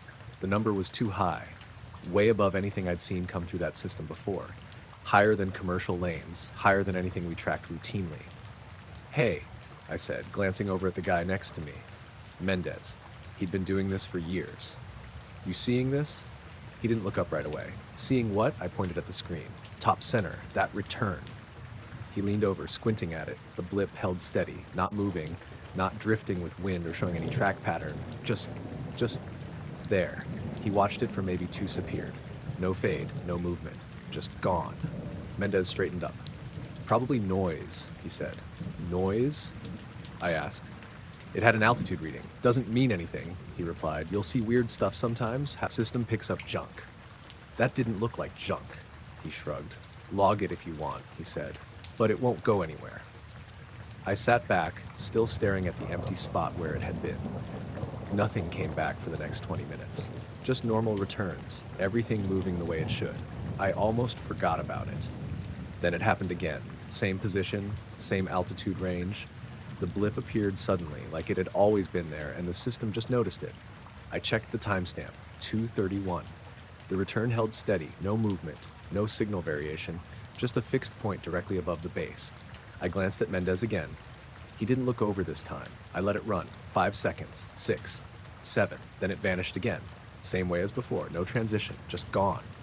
I logged it. Time, position, altitude, marked it as anomalous. Didn't expect anything to come from it. Around 3 a.m., I got up to grab some coffee. For just another tech, Sanders, was at the far end of the room, reviewing something on his station. "You guys ever get weird returns up top?" I asked, keeping it casual. He didn't look up. Define weird. Stationary. High altitude. Just sitting there, then gone. He paused for a second. Atmospheric, he said. That's what Mendez said. Then that's what it is, Sanders replied. I stood there for a moment, waiting for more. Nothing. I went back to my station. The next hour was quiet. No returns in that area, just routine traffic. I started to relax a little, figured maybe they were right, just noise. Around 4:10, it came back. Same spot, same altitude, but this time there were two of them, side by side. Perfectly still. I leaned in closer, adjusting the display settings to get a clearer read. Both returns held steady, no fluctuation, no movement. I checked the system diagnostics. Everything normal, no indication of interference or error. Mendez? I said again, louder this time. He glanced over. Now what? I pointed. There, two of them. He looked at the screen. The returns stayed. 3 seconds, 4, 5. Then one disappeared. The other stayed for another second. Then it vanished too. Mendez stared at the empty display for a moment. Then he looked at me. You logged that? Yeah. He nodded. Good. That was it. No explanation, no follow-up, just back to his own screen. The rest of the shift went by without anything else. When the morning crew came in, I handed over my logs. The supervisor on duty, Harlan, flipped through them quickly. Anomalous returns, he said. High altitude, stationary. He nodded. Atmospheric noise, he said, like he was reading it off a script. That's what they told me, I said. But it's always in the same spot. He looked at me for a second. Systems pick up patterns sometimes, he said. Doesn't mean they're real. They had consistent readings. He closed the folder. Log it, move on. That was the end of that. Over the next few weeks, I kept seeing them. Not every night, just occasionally. Always between 2 and 4 a.m., always directly above the base, always stationary. Sometimes one, sometimes two. Once, there were 3. They never moved, never tracked, never behaved like anything I'd been trained to recognize. And they never stayed longer than 10 seconds. I started paying closer attention to the timing. There wasn't a clear pattern, but they seemed to show up in clusters. A few nights in a row, then nothing for a week. Every time I logged them, every time the report came back the same. Atmospheric noise. One night, I tried something different. Instead of just watching, I switched to a secondary display mode, one that showed raw data without the usual filtering. The returns appeared there too. Same position, same altitude, but the signal looked different, less stable, like it wasn't fully resolved. Almost like the system was trying to lock onto something it didn't quite understand. I stared at it, trying to make sense of the pattern. Then it flickered. For a split second, the returns stretched. Not moved, stretched, vertically, like it extended upward for an instant. Then it snapped back, then disappeared. I sat there, not moving, heart beating a little faster than it should have been. I didn't mention that part in the log, didn't see the point. A few days later, I checked the archive data. Wanted to review some of the earlier returns. The timestamps were there. The logs were intact, but the actual radar data, gone. Not corrupted, just missing. Empty segments where the returns should have been. I asked Sanders about it. Archives get cleaned up, he said. That fast? He shrugged. Depends what they are. I didn't push it. I kept working my shifts, kept logging what I saw. Eventually the returns stopped, or at least I stopped seeing them. Maybe they moved me to a different rotation, or maybe they just didn't happen anymore. I'm not sure. But every now and then, when I'm watching the upper range of the display and it's completely empty, I catch myself waiting, expecting something to appear in that exact spot. Just sitting there, not moving, like it's always been there, just outside what the system can hold on to. He walked in holding a wad of paper towels under his nose, already stained through. It was just past 3 a.m., dead quiet in the clinic. Night shifts were usually slow, minor stuff, headaches, dehydration, maybe someone cutting a hand on equipment. Nothing serious. This was different right away. Hey, I said, getting up from behind the desk. What happened? The guy didn't answer at first. He just stood there, blinking like the lights were too bright. Sir? I tried again. He lowered the towels slightly. Blood had run down past his upper lip, dried along one side of his mouth. Yeah, he said, voice a little off. Nosebleed. I nodded, guiding him over to one of the chairs. Sit down. I'll grab something. He moved slower than he should have. Not injured, just delayed, like his body was catching up to his thoughts. I grabbed a fresh pack of gauze, gloves, the usual stuff. When I turned back, he was staring at the far wall, not looking at anything in particular, just fixed there.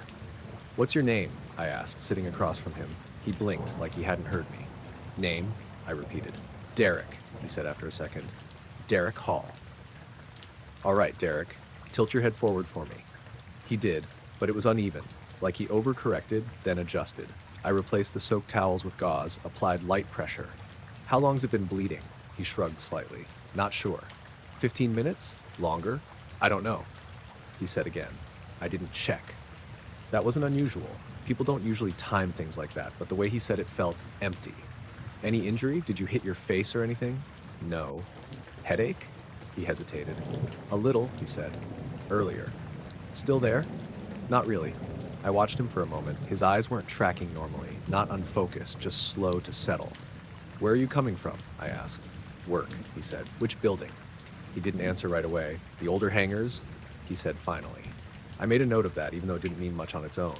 There were a few structures out there that got rotated through maintenance or storage. "Doing what?" "Electrical checks," he said. "By yourself?" "Yeah." I nodded, then leaned in slightly to check the bleeding. It had slowed already. Not stopped completely, but less active. "Any dizziness?" I asked. He nodded. "Yeah." "Now or earlier?" "Earlier. A little now." On a scale of 1 to 10, he looked at me like he was trying to remember how that worked. 3, he said. I wrote it down. "Any nausea?" "No." "Vision problems?" He blinked again, slower this time. "Things felt off," he said, for a bit. "Off how?" He opened his mouth, then closed it. "Just off." I didn't push it. I checked his pulse, slightly elevated, but nothing alarming. Skin felt normal, no fever. "Have you had nosebleeds like this before?" I asked. He shook his head. "No." "Any medical conditions? Blood pressure issues?" "No." I leaned back, looking him over again. There was something about him that didn't line up. Not sick, not injured, just out of sync. "How long were you working tonight?" I asked. "Couple hours," he said. "What time did you start?" "Midnight." "And when did the nosebleeds start?" He paused. "I don't know." "You don't remember?" He shook his head. "No." I glanced at the clock on the wall. 3:18 a.m. "You came straight here?" I asked. "Yeah." "From the hangar?" "Yeah." "How far is that from here?" 10 minutes, he said. "Drive or walk?" "Drive." I nodded again. "Anyone else with you tonight?" "No." The bleeding had mostly stopped now. I removed the gauze carefully, checked for any continued flow, just a slight trace. "All right," I said. "Looks like it's settling." He nodded, but didn't say anything. "Let's keep you here for a few minutes, make sure it doesn't start up again." He leaned back in the chair, eyes drifting again. "Derek," I said. He looked at me. "Do you feel okay to drive?" He hesitated. "Yeah," he said, "I think so." "Think so or know so?" He didn't answer. I watched him for another minute. "Any ringing in your ears?" I asked. He frowned slightly. "Maybe earlier," he said. "Not now." "Anything unusual happen while you were working?" He shook his head. "No." "Nothing at all?" "No." His answers were too quick now, like he was trying to close the conversation. I didn't push further. After about 10 minutes, his color looked normal again. Breathing steady. No new symptoms. "All right," I said. "I don't see anything concerning right now. Could have been a pressure issue, dry air, something like that." He nodded. "Yeah." "I'd take it easy for the rest of the night. If it happens again, come back in." "Okay." I handed him a clean cloth, just in case. He stood up, a little steadier than before. "Thanks," he said. "No problem." He walked out without looking back. I filled out a basic treatment note. Nothing major. Nosebleed, mild disorientation, resolved. When I got to the incident report section, I paused. Technically, I could have filed one. Unexplained symptoms, late night shift, vague details. But there was nothing concrete. No injury, no ongoing issue. I left it blank. A couple hours later, just before shift change, I checked the system out of curiosity. No follow-up entries, no flags, nothing. Later that week, I saw him again, not in the clinic, walking across one of the outer corridors, talking to another tech. He looked completely normal. No sign anything had happened. I considered stopping him, asking a few more questions, but something about the way he was moving, the way he was talking, like everything had reset, made me hold off. I kept walking. Now, every time someone comes in late at night with something that doesn't quite add up, I think about that shift and how quickly everything went back to normal, like it hadn't happened at all. I had been sitting there long enough that the engine ticked itself quiet. It was one of those nights where the desert just stays still. No wind, no distant noise, just that low hum you get from your own truck cooling down and nothing else. I'd pulled up to the checkpoint around 11:40 p.m., handed over my paperwork, and they told me to wait. "Couple minutes," one of the guards said. That usually meant anywhere from 5 minutes to an hour, depending on what they had going on. I shut the engine off, stepped out, leaned against the door, and waited.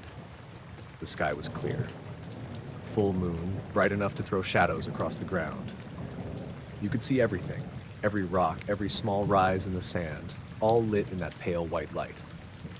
The guards didn't talk much. 2 of them by the gate, another one in the small booth. Every now and then one would glance over at me, then back toward the road behind the fence.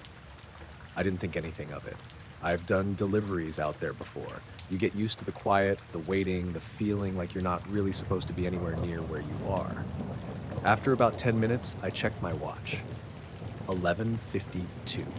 Still nothing. I paced a little, more to stay awake than anything else. The air had cooled down, but the ground still held heat from earlier in the day. That's when I noticed the first thing, the shadows. They shifted. Not a lot. Just enough that it caught my eye. I looked down at the ground near my feet. My shadow had stretched out behind me, sharp and clear under the moonlight. Then it softened, not disappeared slightly like the light source had dimmed for a second. I looked up at the moon. Still there, same brightness. "Probably a cloud," I muttered. But the sky was empty. No clouds, not even a haze. I looked back down. The shadow was sharp again. I stood there for a second, trying to decide if I'd imagined it. Then it happened again. This time, it was more obvious. The ground in front of me darkened, not like a shadow moving across it from the side. It was like something above was blocking the light directly. The brightness dropped evenly, like someone had turned down a dimmer switch for a second. I stepped away from the truck, looking out across the desert. The darkening moved, slow, steady, like something large was passing overhead, but there was no sound, no wind shift, no engine noise, nothing, just that smooth movement of shadow rolling across the ground. I felt it before I fully understood it, that tightness in your chest when something doesn't make sense but your body reacts anyway. I tilted my head back, looking straight up. Stars. That's all I saw. Clear sky, full of stars, no gaps, no shapes, nothing blocking them, but the ground was still dimming. The shadow passed over me completely for maybe 2 seconds. In that moment, the moonlight felt thinner, like it had been filtered. Then it was gone. It was gone. The light snapped back to normal. I stood there, still looking up. Nothing, just the same sky as before. I slowly lowered my head, looking out across the desert again. The ground looked exactly the same as it had minutes ago. No disturbance, no movement, just open space. I turned toward the checkpoint. One of the guards was already looking at me. Not in surprise, just watching. "Hey," I called out, walking a few steps closer. "Did something just fly over?" He didn't answer right away, just kept looking at me. "Did you see that?" I asked. Another guard stepped out from near the booth, glanced at the first one, then at me. "See what?" he said. "The shadow," I said. "Something passed over. Big." They both stayed quiet for a second. Then the first one shrugged. "Didn't see anything," he said. "That's not." I stopped, trying to find the words. The light changed. Something blocked it. The second guard shook his head. "Sky's clear," he said. "I know it's clear," I said. "I looked up. That's the weird part." They didn't respond, just stood there watching me. "You guys seriously didn't see that?" I asked. "Nope," the first one said. His tone didn't match the situation. Too flat, too quick, like he'd already decided what the answer was before I asked. I looked back out toward the desert. Nothing, no movement, no sound. I stepped a little farther from the truck, scanning the ground. The shadows looked normal now. Sharp edges, consistent direction, no sign anything had passed over. I looked up again, still just stars. "You sure you're all right?" the second guard asked. "Yeah," I said. "I'm fine. I just saw something." He nodded once, like that was the end of it. "All right," he said. I stood there for another minute, waiting for something else to happen. Nothing did. Eventually, I walked back to the truck. Leaning against the door again didn't feel the same. I kept glancing up, then back at the ground, trying to catch it happening again. It didn't. After a while, the guard waved me forward. "Go ahead," he said. Gate opened. I got in the truck, started the engine, drove through. As I passed them, I slowed just a little. "You really didn't see anything?" I asked again. The first guard didn't even look at me this time. "Have a good night," he said. That was it. No answer. Just that. I drove the rest of the route without stopping. Didn't turn the radio on. Didn't check the mirrors more than I had to. Just kept my eyes on the road. Every now and then, I'd glance up at the sky through the windshield. Still clear, still full of stars. But every time the truck passed under a slight dip or rise in the road and the shadows shifted even a little, I felt that same tension again, like something might pass over a second time, and I wouldn't see it coming. I only noticed it because I was zooming in too far. The project was routine, reviewing archived satellite imagery for surface changes around the lake bed, mostly erosion patterns, tire tracks, anything that might indicate activity over time. It wasn't classified work on my end, just contracted analysis. They give you a data set, you log anomalies, that's it. I'd been at it for a few hours already, flipping between dates, adjusting contrast, marking small variations that probably didn't matter. The images were high resolution, but the terrain was so uniform it all started to blur together after a while. That's why I started zooming. Not for any specific reason, just to break the monotony. The frame was time-stamped 1422. Clear day, no cloud cover, lake bed fully exposed. I zoomed in on a section near the eastern edge, somewhere that usually didn't show much. At first, it looked like a faint discoloration, a slightly darker patch against the pale surface. I almost skipped past it. Then I adjusted the contrast. The shape sharpened. Not completely, but enough that it stood out from the surrounding texture. It wasn't random. That was the first thing that hit me. The edges were too straight. I leaned closer to the screen, dragging the zoom in further. The resolution started to break down a little, but the outline stayed consistent. A geometric shape. Not perfectly defined, but structured. Angles that didn't match anything natural I'd seen in that area. I sat there for a minute, just looking at it, trying to match it to something familiar. Runway markings? No. Vehicle tracks? Too clean. Temporary structures? Maybe, but there were no support lines, no signs of setup or breakdown. Just the shape itself, sitting flat on the lake bed. I checked the scale. It was big. Hard to say exactly without precise measurements, but easily larger than a standard building footprint. And there were no shadows. That bothered me more than anything else. If it was raised, even slightly, it should have cast something. But the lighting was uniform across it, like it was part of the surface, but not. I pulled up the metadata again. No anomalies flagged, just a standard capture. I opened the next frame. Timestamp, 1428. Same coordinates, same angle. I zoomed in immediately. Nothing. The surface was clean. No discoloration, no shape. Just the same flat, pale lake bed stretching out in every direction. I blinked, thinking maybe I'd loaded the wrong frame. Checked the timestamps again, 6 minutes apart, same pass. I flipped back to the earlier image. The shape was still there. I switched back. Gone. I repeated it a few times just to make sure I wasn't missing something. Same result every time. Present in one, completely absent in the next. No transition, no fading. Just there, then not. I leaned back in my chair, rubbing my eyes. Probably a processing artifact, I said out loud. That happens sometimes. Data glitches, compression issues, small errors that show up as shapes or distortions, but those usually look messy, irregular. This wasn't messy. It was structured. I pulled up a third frame, one taken earlier in the sequence. 14. Same area. Nothing. The lake bed looked normal. I went forward again. It's 34. Still nothing. So whatever it was, it only appeared in that one frame. Just 6 minutes, then gone. I zoomed in again on the original image, pushing the resolution as far as it would go. The edges started to pixelate, but the overall shape held. There were angles inside it too. Not just a single outline, subsections like it was divided internally. I couldn't make out details, but it wasn't just a flat shape. There was structure within it. I took a screenshot, saved it locally, just in case. Then I logged it. Anomalous geometric formation observed, present in single frame, absent in adjacent captures. Standard wording, nothing dramatic. I submitted it with the rest of the batch. Didn't expect much to come from it. Later that day, I went back to review it again, just out of curiosity. I opened the archive, navigated to the same timestamp, 422. Zoomed in. Nothing. I frowned, scrolled back, checked the file name, same one, same timestamp, but the shape was gone. The surface was clean, exactly like the later frame. I sat there for a second, not moving. Then I pulled up my local screenshot. The shape was still there, same position, same structure. I dragged the screenshot next to the archive image, comparing them side by side. One had it, one didn't. I checked the metadata again. No indication the file had been updated, no version change, no modification timestamp, just the original data. I refreshed the archive, closed it, reopened it, same result, no shape. I went through the rest of the data set. Other frames were unchanged, no missing data, no alterations I could see. Just that one image now matching the others. I stood up, walked to the break area, grabbed some water, tried to clear my head. When I came back, I opened the file again. Still gone. I hovered over the log entry I'd submitted earlier. It was still there. Anomalous geometric formation observed. I clicked into it. The attached reference image, the one I'd flagged, was now just a standard frame.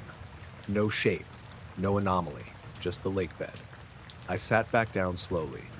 My local copy was still open on the side of the screen. That hadn't changed. I zoomed in again, tracing the edges with my eyes, trying to memorize it, because it felt like if I didn't, it might not stay. I didn't bring it up with anyone, didn't file a follow-up. There wasn't much point. The official record didn't show anything. Just my note, attached to an image that no longer matched what I'd seen. I still have the screenshot. Saved on a drive I keep separate from my work system. Every now and then I open it, look at the shape again, and try to figure out how something that size could appear for 6 minutes, and then leave nothing behind at all. We first heard it when we slowed down. It wasn't anything obvious at first, just a second set of steps where there shouldn't have been any. I remember thinking it was an echo, the way sound carries weird at night out there, but it didn't line up like an echo should. It stayed with us. Jared was a few steps ahead of me on the trail, headlamp off, just using the moonlight. It was bright enough that we didn't need anything artificial, and honestly, the lights just made it harder to see beyond a certain distance. "Hold up," I said. He stopped. The other steps didn't. They continued for maybe 3 or 4 more strides, just past the point where ours had ended. Then, silence. Jared turned halfway around. "You hear that?" he asked. Yeah. We stood there, listening. Nothing came back. Just the low hum of the desert at night, if you can even call it that. It's more like the absence of noise than anything else. "That's probably someone else out here," he said. "There's no one else out here," I replied. We'd been hiking along the edge of the restricted boundary for about an hour. Not right up against the fence, but close enough that you could see it through the dark. Just a faint line running along land, broken up by posts and occasional signs you weren't supposed to ignore. No cars had passed, no other hikers, no lights anywhere. We started walking again. At first, it was just our steps, gravel shifting, the soft crunch of sand under our boots. Then, after maybe 10 seconds, it came back. Another set of steps, slightly off to our right. Parallel, same pace. I stopped again. The other steps didn't. They continued for a few more strides, just like before, then stopped. I felt that shift in my chest, the kind you get when something simple stops making sense. "Okay," Jared said quietly. "That's weird." "Yeah." We turned toward the fence line. It was about 30 yards out, maybe a little more. Hard to judge distances at night. I scanned the ground between us and it. Nothing. Just low brush, uneven patches of sand, and that thin line of fencing cutting across the landscape. "No flashlight," Jared said under his breath. "I'm not using it." We both knew better. Lights draw attention out there, even if you're technically allowed to be where you are. We started walking again, slower this time. The steps matched us, not immediately. There was always that slight delay, like whatever it was needed a moment to adjust. Then it would fall into rhythm with us. Left, right, right. Same spacing, same speed. I tried to focus on the direction. It sounded like it was coming from just beyond the fence, not on our side. That didn't help. "Maybe it's just someone patrolling," Jared said. "Without lights?" He didn't answer. We kept moving. After a while, I noticed something else. There was a faint glow out there. Not constant, not bright, just a subtle shift in the darkness, like something was reflecting light that wasn't there. I blinked, trying to get a clearer look. It showed up for a second, then faded, a soft, pale glow just beyond the fence line. "Do you see that?" I asked. See what? There, right of that post. He squinted. I don't. Wait. It flickered again, not like a light turning on and off, more like something moving just enough to catch the moonlight differently. Yeah, he said. I see it. The steps kept pace with us, steady, measured, not hurried, not cautious, just consistent. We slowed down again, the steps matched, then we stopped completely. This time, I paid closer attention. Our steps ended. The other ones didn't. They continued. 1, 2, 3, 4. Then silence. Jared let out a quiet breath. That's not an echo, he said.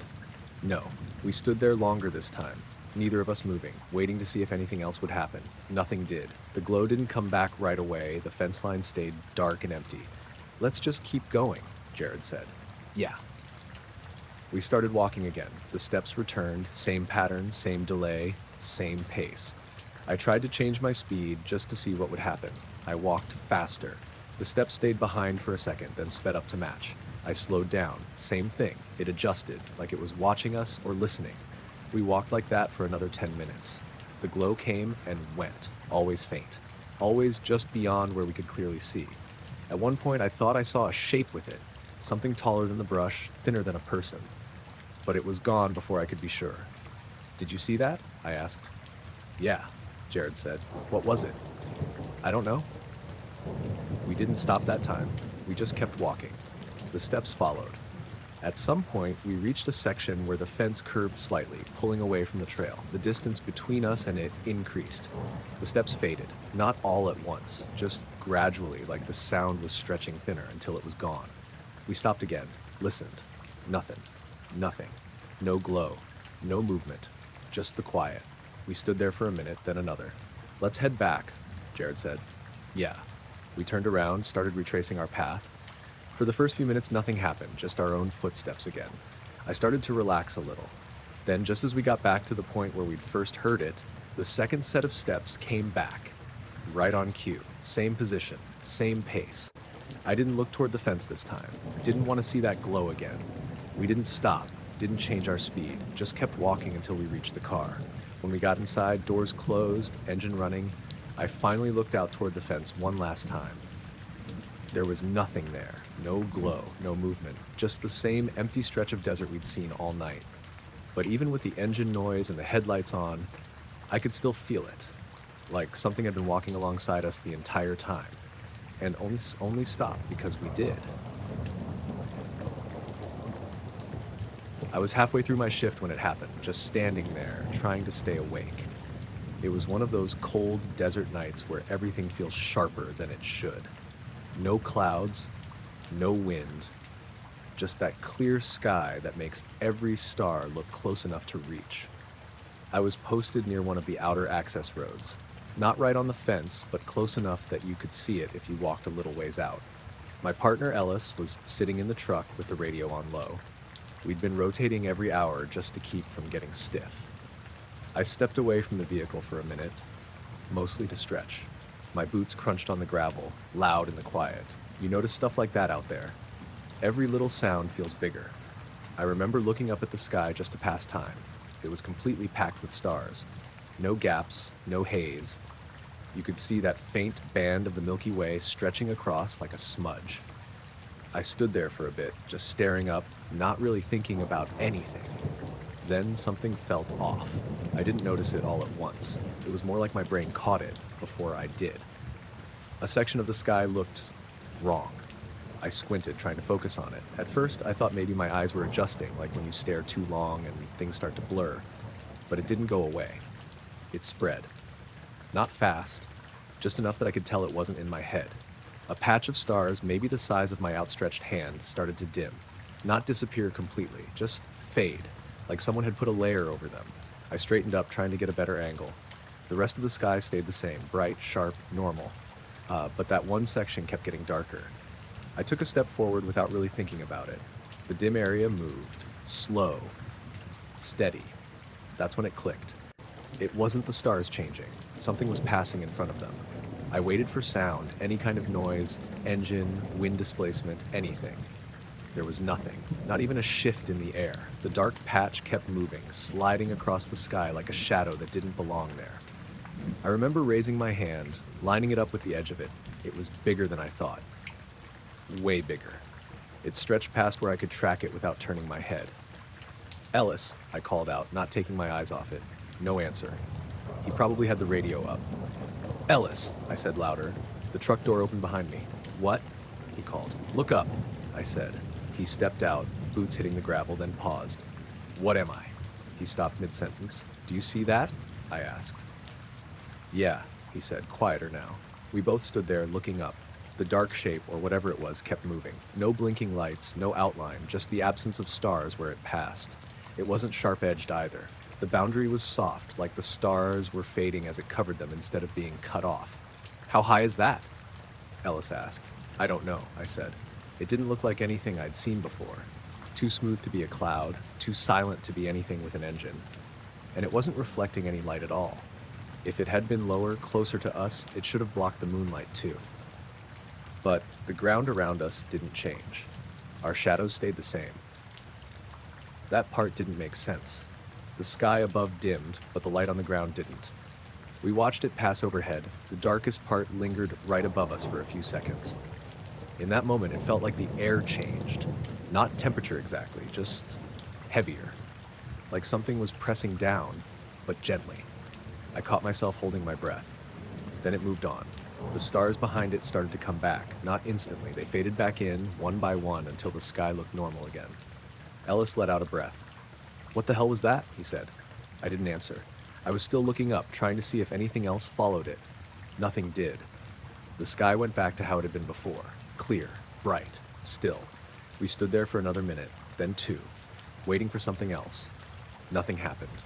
Ellis finally shook his head. "Maybe it was a cloud," he said. "There were no clouds," I said. "Yeah, but..." He trailed off. He didn't finish the thought. We both knew it didn't fit. He looked toward the truck, then back at me. "You want to log that?" he asked. I hesitated. Part of me said yes. That's what you're supposed to do. Another part of me didn't see the point. "What would we even write?" I said. He shrugged.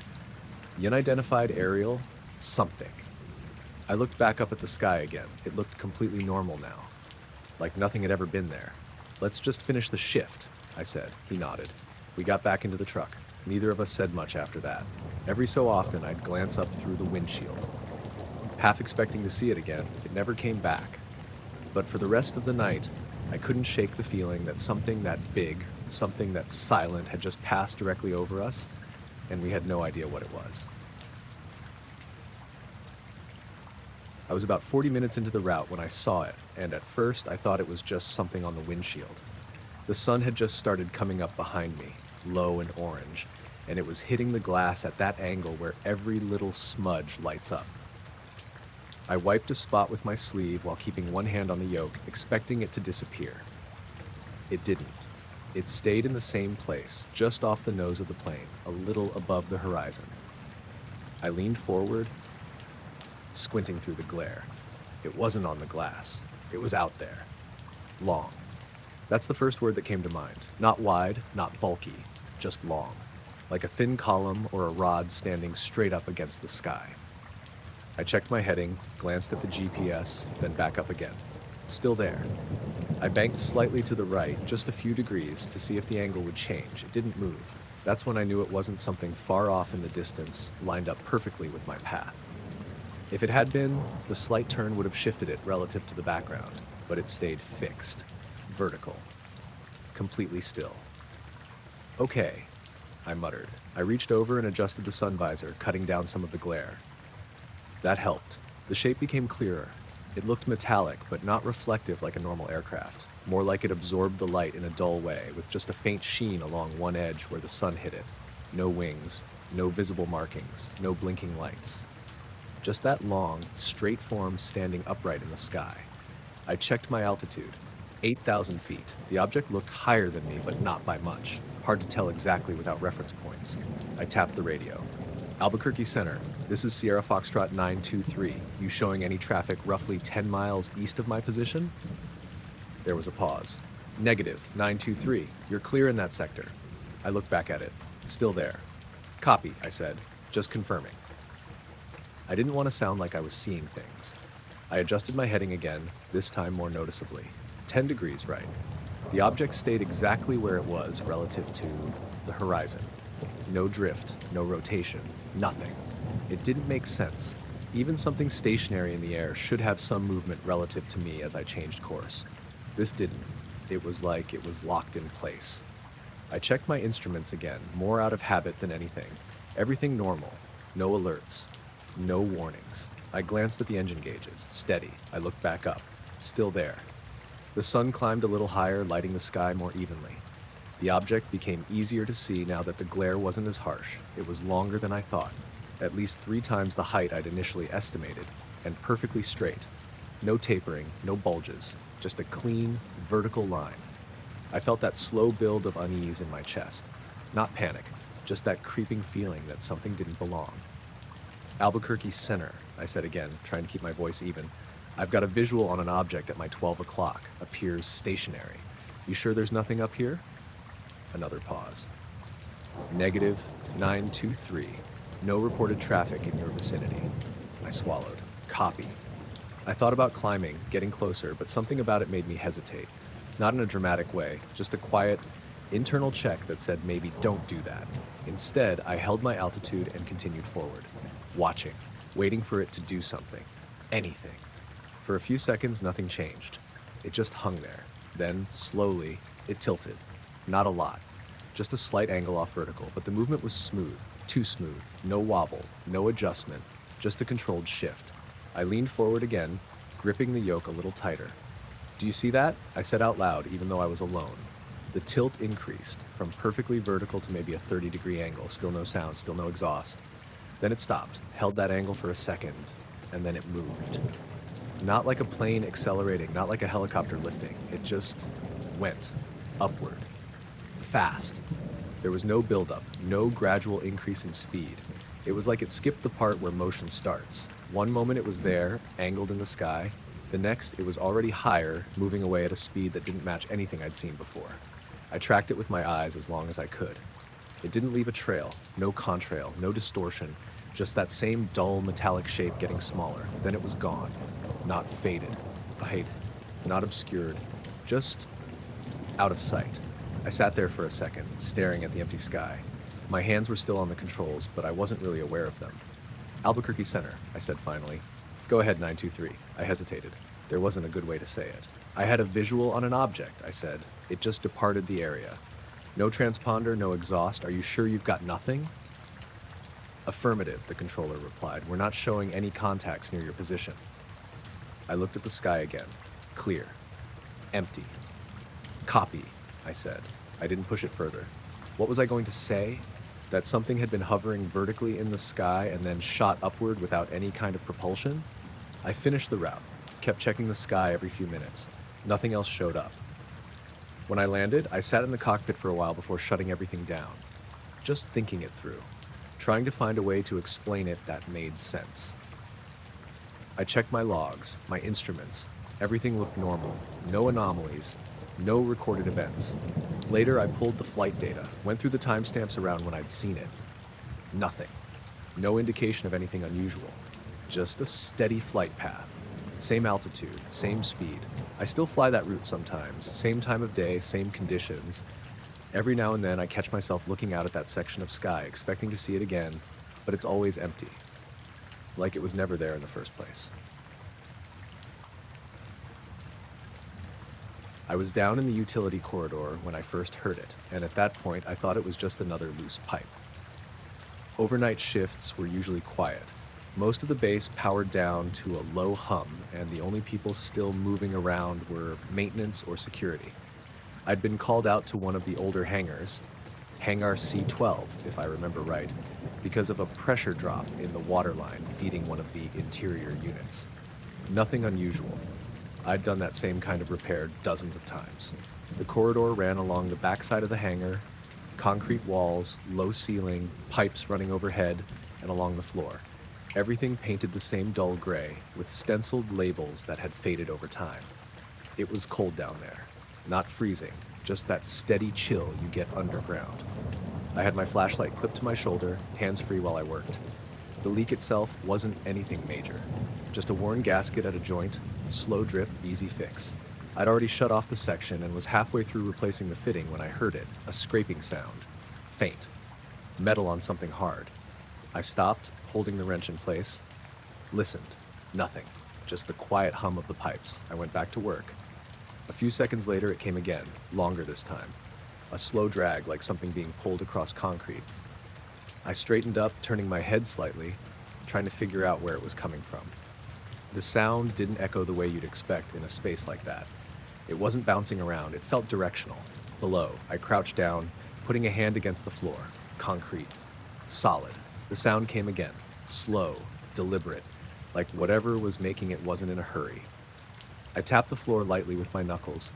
Nothing changed. I stood up, scanning the corridor. No one else was there. No movement.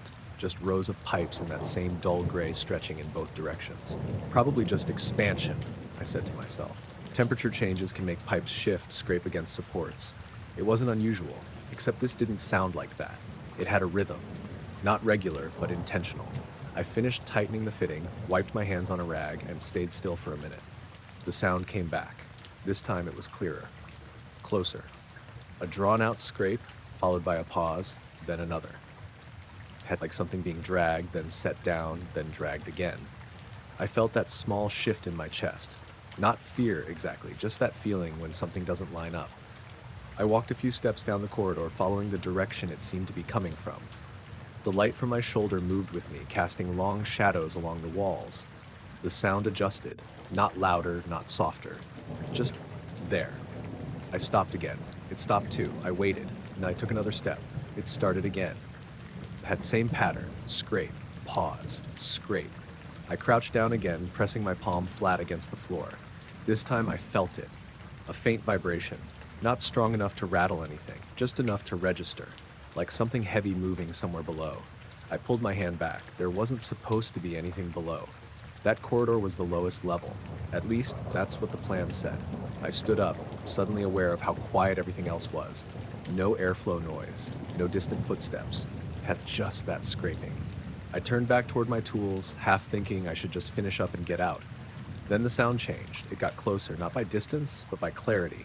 The scrape became sharper, more defined, like whatever it was had moved directly under where I was standing. I froze.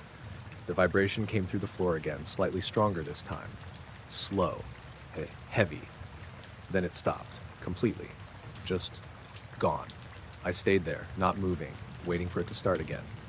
It didn't. After a minute, I let out a breath I didn't realize I'd been holding. Okay, I muttered. I packed up my tools, quicker than usual, not rushing, just not taking my time. As I was about to leave, I glanced down the corridor one more time. Something caught my eye. A section of the floor, maybe 10 feet ahead, looked slightly different.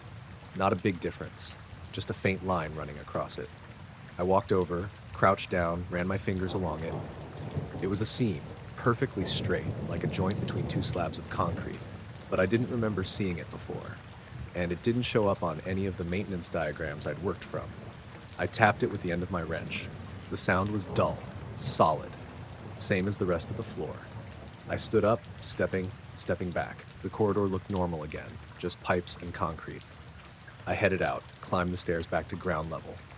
The hangar itself was mostly dark, just a few overhead lights on. Empty. Quiet. I signed off the repair, logged the pressure issue as resolved. Then I went to the office to check the blueprints, just to be sure. I pulled up the layout for C12, scrolled through the levels. Ground floor, utility corridor, that was it. No sublevel, no additional structures beneath. I zoomed in on the section where I'd been working. Nothing indicated a seam or any kind of access point, just continuous concrete. I sat there for a minute staring at the screen. Then I went back. I told myself I just wanted to double check the repair. That was it. When I got back down into the corridor, everything was the same. Same lighting, same temperature, same silence. I walked to the spot where I'd seen the seam. It was still there. Faint, but visible. I crouched down again, pressing my ear close to the floor. Nothing. No vibration, no sound. Just quiet. I stayed like that for a few seconds. Then, just as I was about to stand up, I heard it again. Much farther away this time. A scrape, then another. Moving, not under me anymore. Off in the distance, slowly fading. I didn't follow it. I stood up, turned around, and left the corridor. When I came back the next night, the seam was gone. The floor was one continuous slab again. No line, no sign anything had ever been there. I checked the blueprints again, same as before. No changes.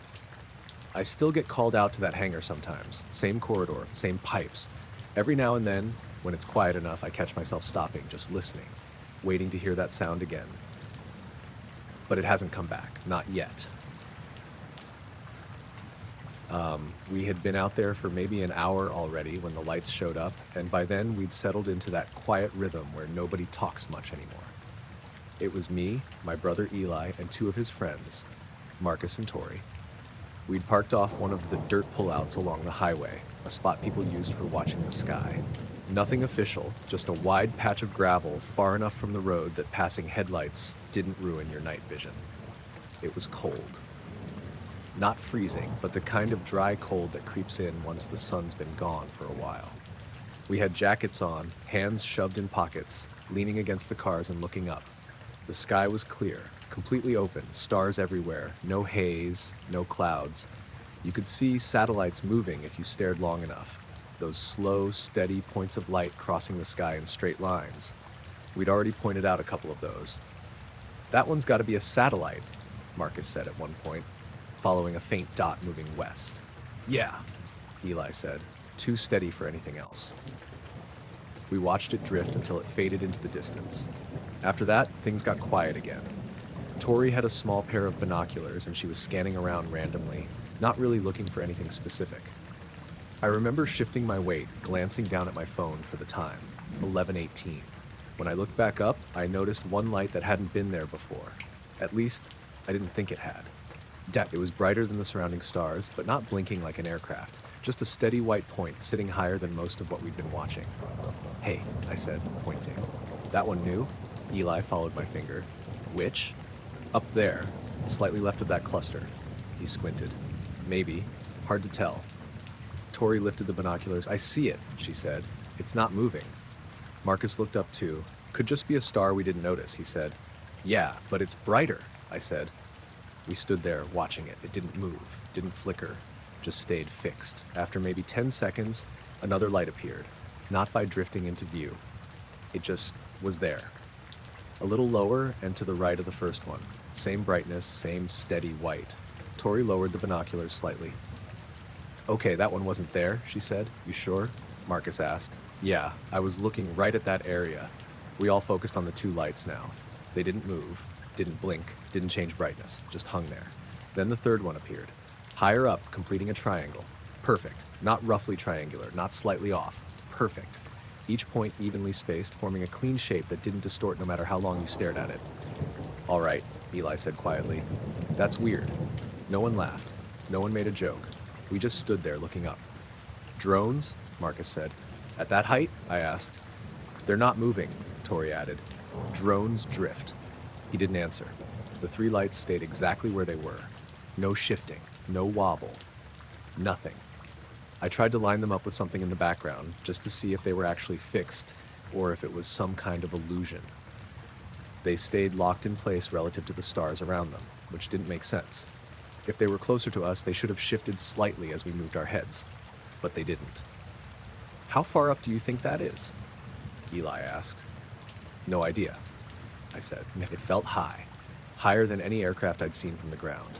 We watched them for a while, 30 seconds, a minute, 2 minutes. Nothing changed. The triangle stayed perfectly intact. I noticed something else then. The space inside the triangle looked slightly different. Not darker exactly, just off. Like the stars inside that shape weren't as sharp. "Do you see that?" I asked. "What?" Tori said. "Inside it, the stars look dimmer." She raised the binoculars again. "Hold on." She adjusted them, focusing. "Yeah," she said after a second. "It's subtle, but yeah." Marcus shook his head. "I don't see it." "It's there," Eli said. "It's like a haze or something." We kept watching. The longer we looked, the more it felt like the triangle wasn't just three separate lights, like they were connected somehow, even though nothing visible linked them.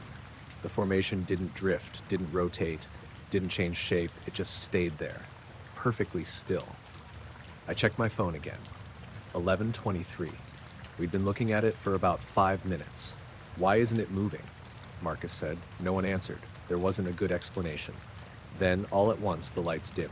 Not one after the other. All three at the same time, slowly, like someone turning down a dial. They didn't blink out. They faded, steadily, evenly, until they were barely visible, and then they were gone. The stars behind them were visible again. Sharp. Normal. Like nothing had been there. We all kept staring at the same spot for a few seconds, waiting for them to come back. They didn't. Did that just... Marcus started. Yeah, Eli said.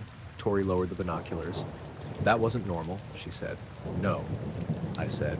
We stood there longer than we probably needed to, watching the sky, trying to see if anything else would show up. Nothing did. Eventually, a car passed on the highway, headlights sweeping across the ground, breaking whatever focus we had. The moment felt over. We packed up not long after that, didn't really talk about it much on the drive back, just occasional comments, half-formed thoughts that didn't lead anywhere.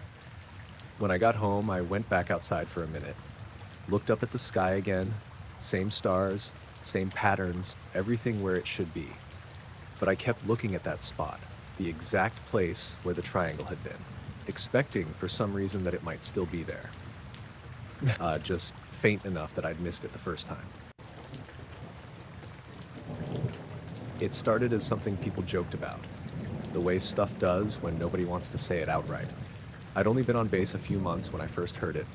I was still new enough that everything felt temporary, like I was just filling in until someone else took my place. We were in the break room, me, a guy named Holden, and a couple others I didn't know well yet. Someone mentioned runway 3. Watch for it, Holden said, not really looking at anyone. Every few months, they clear it out for nothing. What do you mean nothing? I asked. He shrugged. You'll see.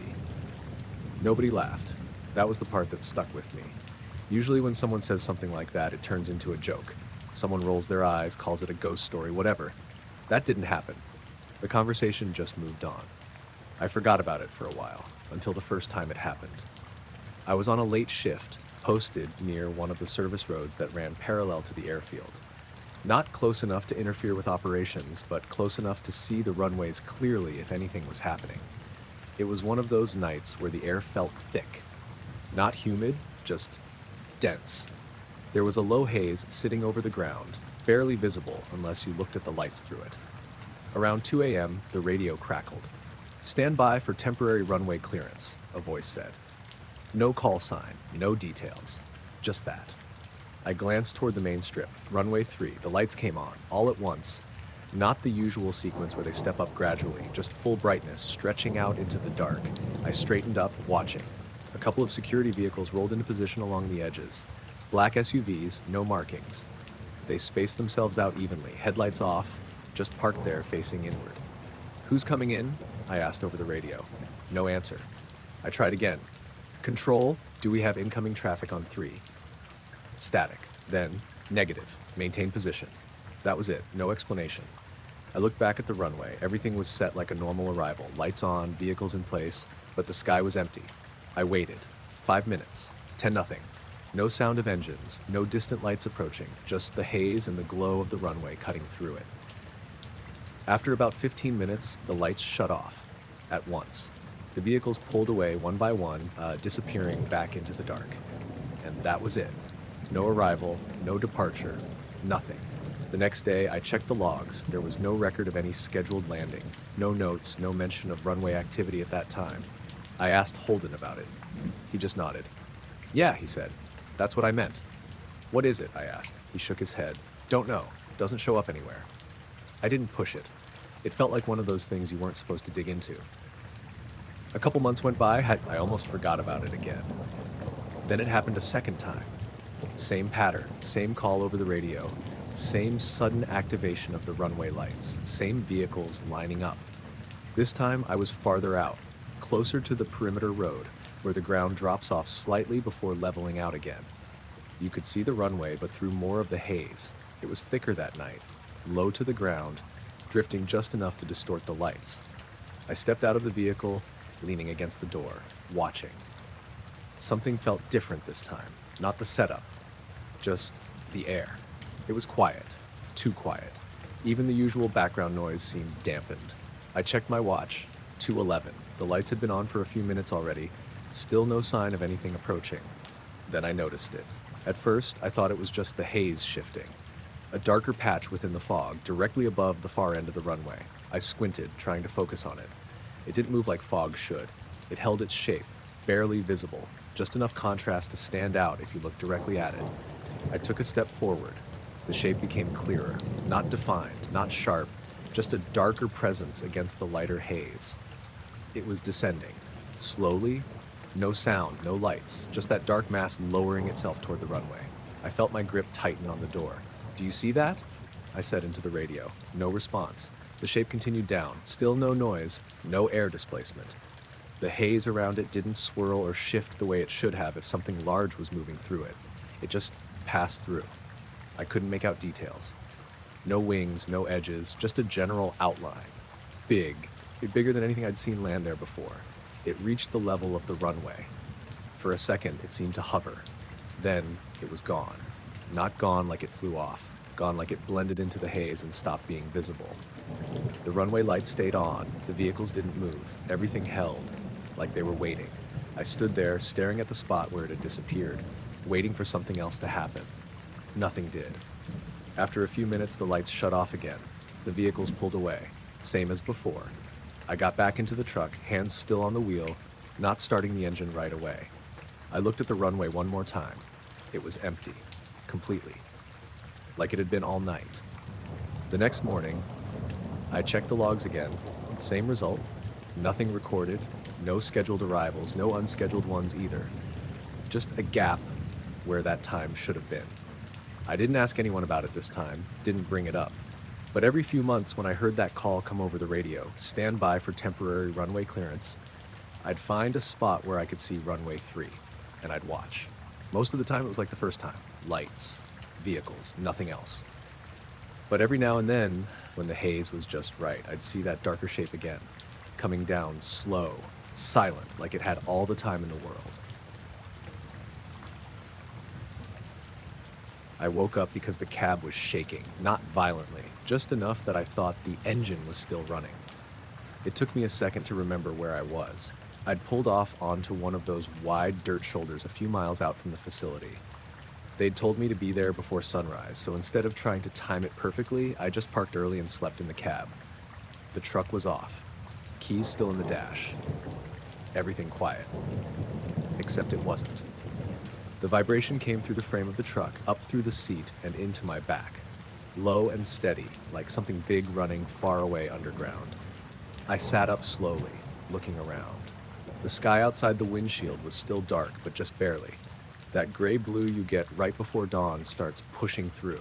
The vibration didn't change, not stronger, not weaker, just constant.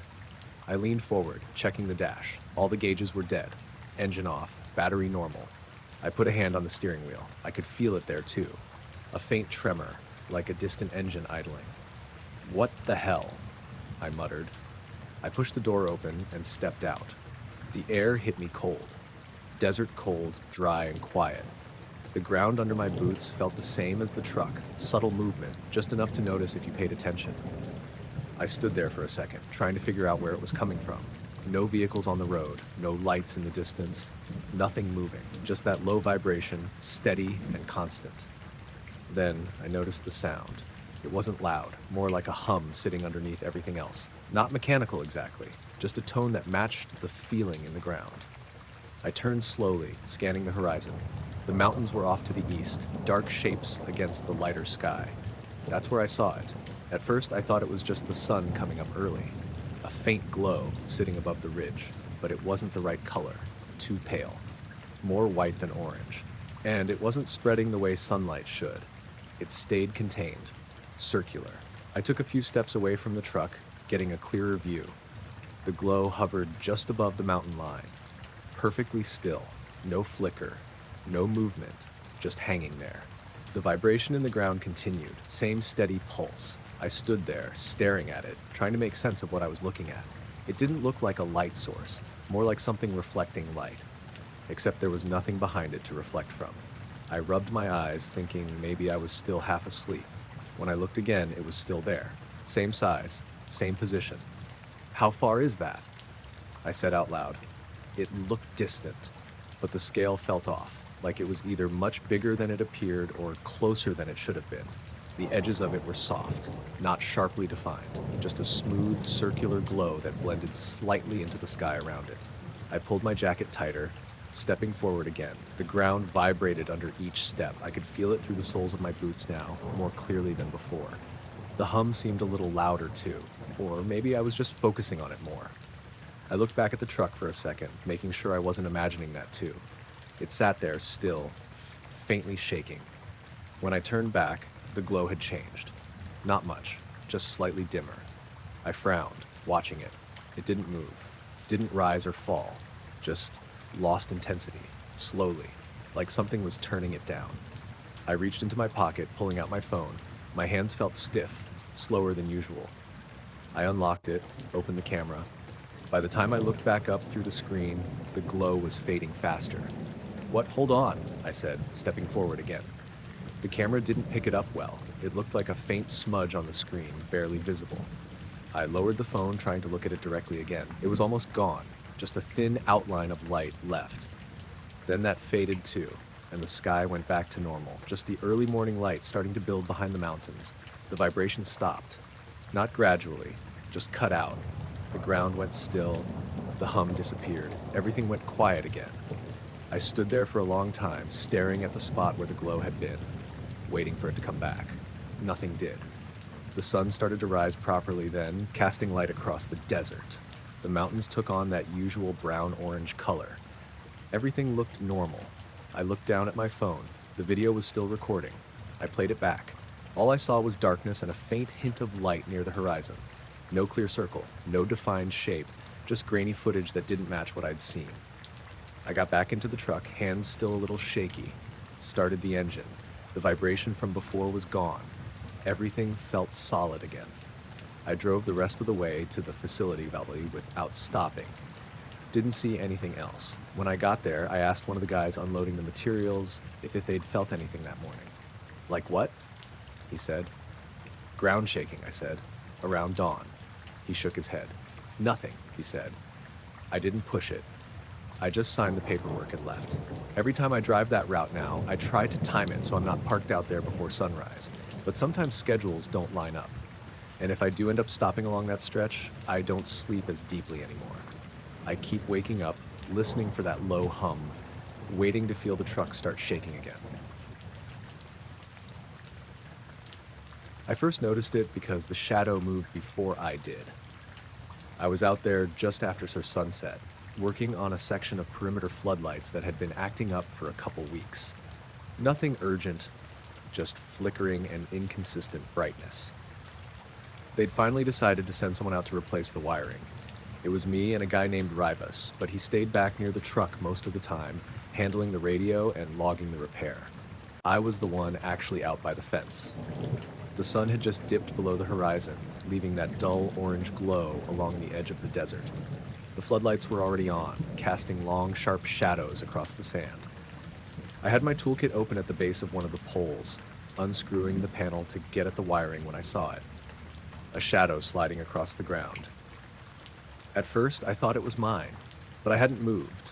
I paused, wrench in hand, and looked down. My shadow was still where it should be, and stretched out behind me. The other one was off to the side, long, thin, moving slowly across the sand. I turned, scanning the area. Nothing. No vehicles, no people, no equipment moving. Just the fence line and the lights. The shadow kept moving. Not fast. Just a slow, steady shift like something passing between the lights and the ground. Except there was nothing there. "Rivas?" I called out. "Yeah?" His voice came back over the radio. "You seeing anything on the cameras out here?" "Negative," he said. "Why?" "Just checking." I didn't know how to explain it without sounding like I'd lost it. I went back to the panel, trying to focus on the wiring. Loose connection near the terminal. Easy fix. But I kept glancing down. The shadow was still there. Now it was stretching, getting longer, then shorter, like whatever was casting it was changing shape or distance. I stood up straight, turning fully toward it. The ground was flat, open, nothing to block the light, but the shadow kept shifting. It moved in a way that didn't match any object I could think of. Not a person, not a vehicle. Too smooth, too controlled. I walked a few steps toward it. It didn't react, didn't speed up or slow down. just kept doing the same thing, stretching, contracting, sliding across the sand. I stopped about 10 feet away. The shadow passed right in front of me. For a second, it crossed over my boots, darkening them slightly. I looked down, watching it. There was still nothing above it. I tilted my head back, looking up along the path it would have come from. Just the floodlights, bright, fixed in place. No movement, no obstruction. "Rivas," I said again, quieter this time. "Yeah? You sure you've got nothing on thermal?" There was a pause. "Hang on," he said. I heard him tapping at something through the radio. "Negative," he said after a second. "Just you out there." I didn't respond right away. The shadow had stopped moving. It sat there, stretched out across the sand, thin and uneven.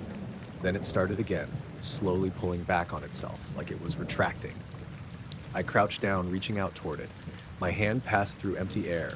The shadow didn't react, didn't change. It just kept moving. I pulled my hand back. "Everything good out there?" Rivas asked. "Yeah," I said automatically, but I didn't sound convinced. I stood up again, stepping back toward the panel. The shadow followed, not directly, but it shifted in the same general direction, staying within that same section of ground. I looked at the fence, chain link, stretched tight between posts. It cast its own shadow, sharp and consistent. This was different. Softer, less defined, like it didn't belong to anything solid. I went back to the panel, finishing the repair as quickly as I could. My hands felt slower than usual, clumsier. I kept checking the ground. The shadow never left. It just kept doing that same pattern. Stretch, pause, contract, slide, over and over. When I finally closed the panel and stood up, it was still there. Same place, same movement. "Done?"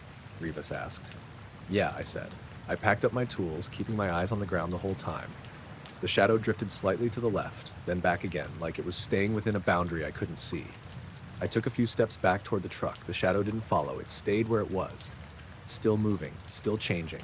I stopped, watching it from a distance. "Let's go," Rivas said over the radio. "Yeah," I replied. I walked the rest of the way back without looking back again. When I got to the truck, I climbed in and shut the door. "Everything good?" he asked. "Yeah," I said. He nodded, starting the engine. As we pulled away, I glanced out the window toward the section of fence. The floodlights were steady now, no flickering. The ground looked normal, flat, empty. No shadow. I didn't say anything. The next night, I checked the maintenance logs. No issues reported in that section. No follow-ups. I pulled up the camera feeds, standard coverage.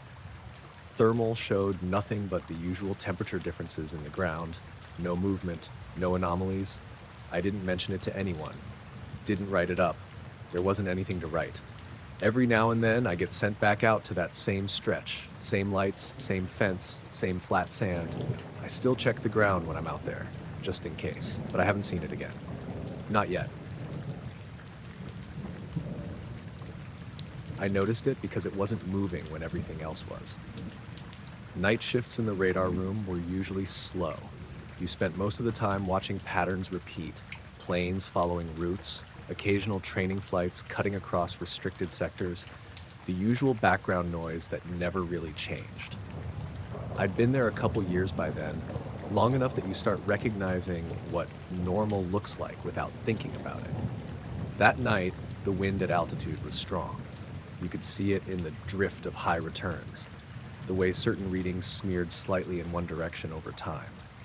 It wasn't anything unusual, just one of those nights where the upper air currents were pushing everything east.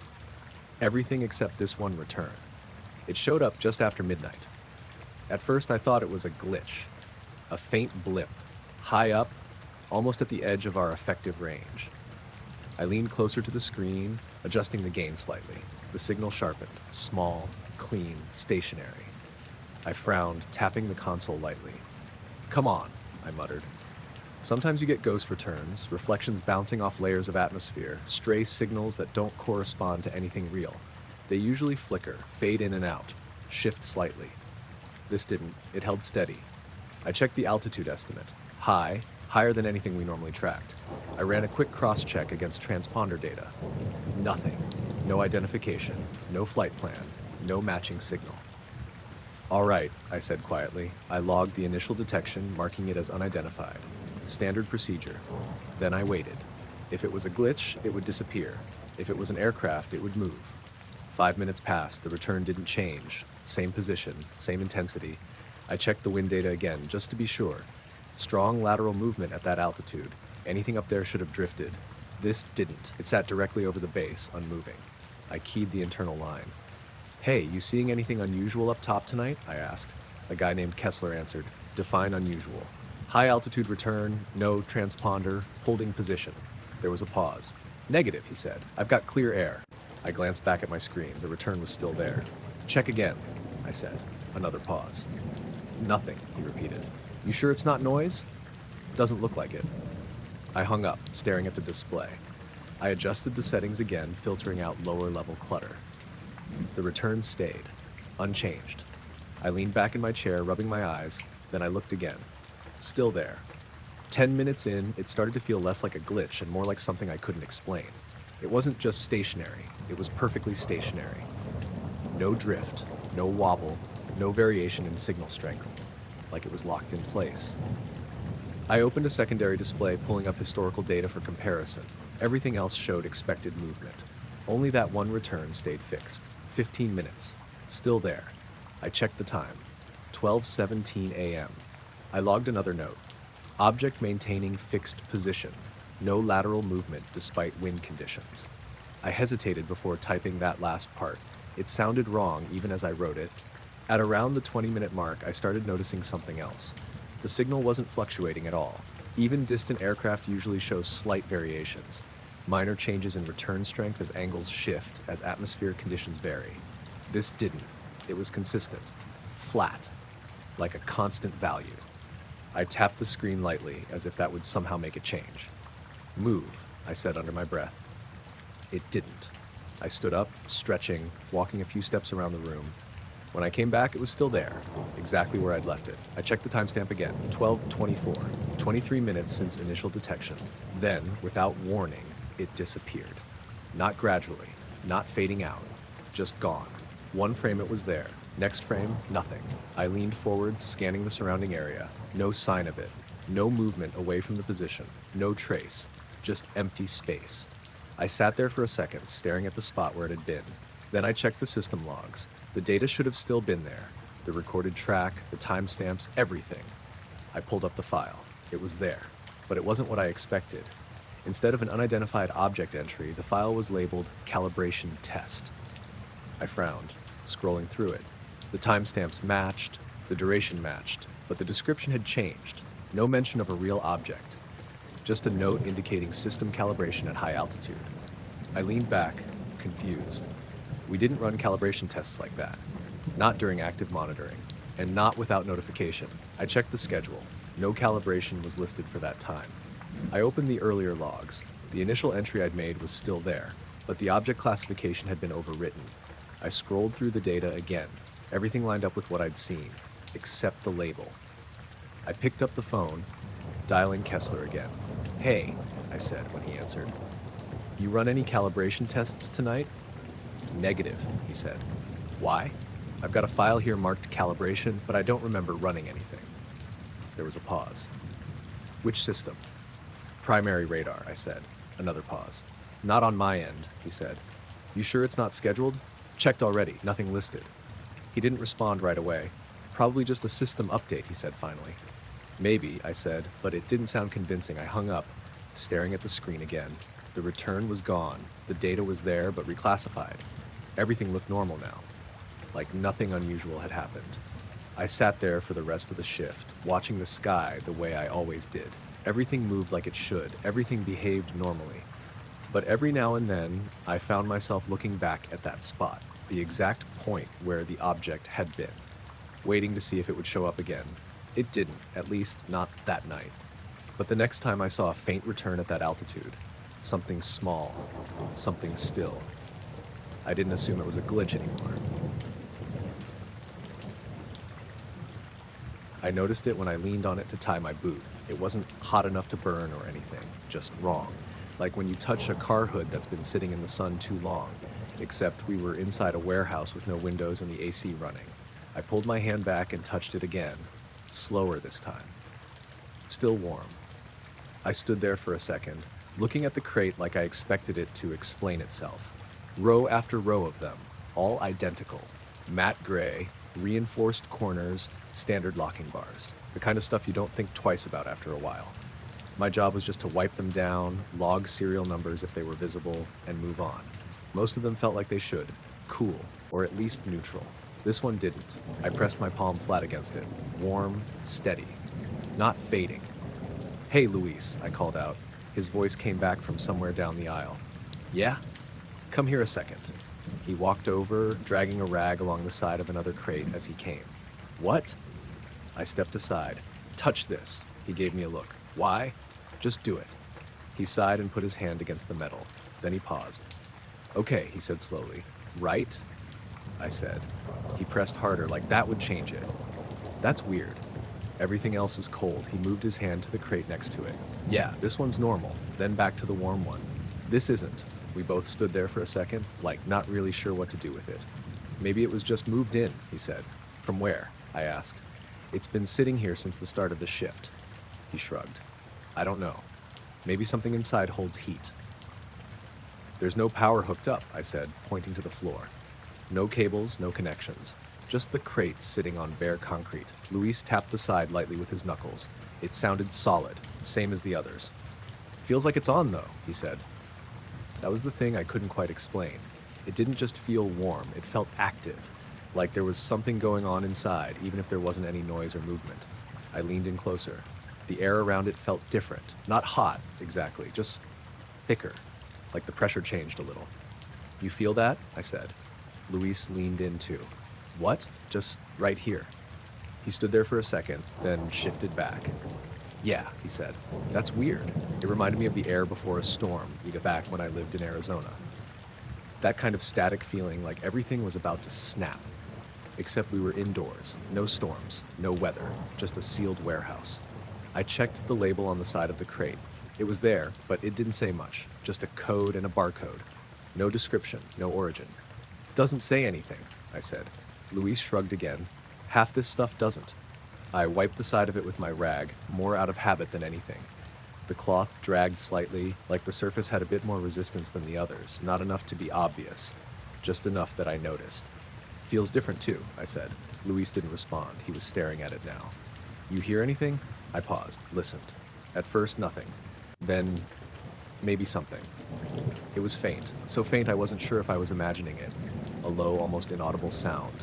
Not a hum exactly, more like a vibration you could barely hear. "Yeah," I said slowly, "I think so." We both leaned in a little closer. The sound didn't get louder, it just stayed at the same barely there level, like it wasn't meant to be heard from outside. Luis stepped back first. "Man, I don't like that," he said. I didn't either, but I couldn't really say why. It wasn't doing anything.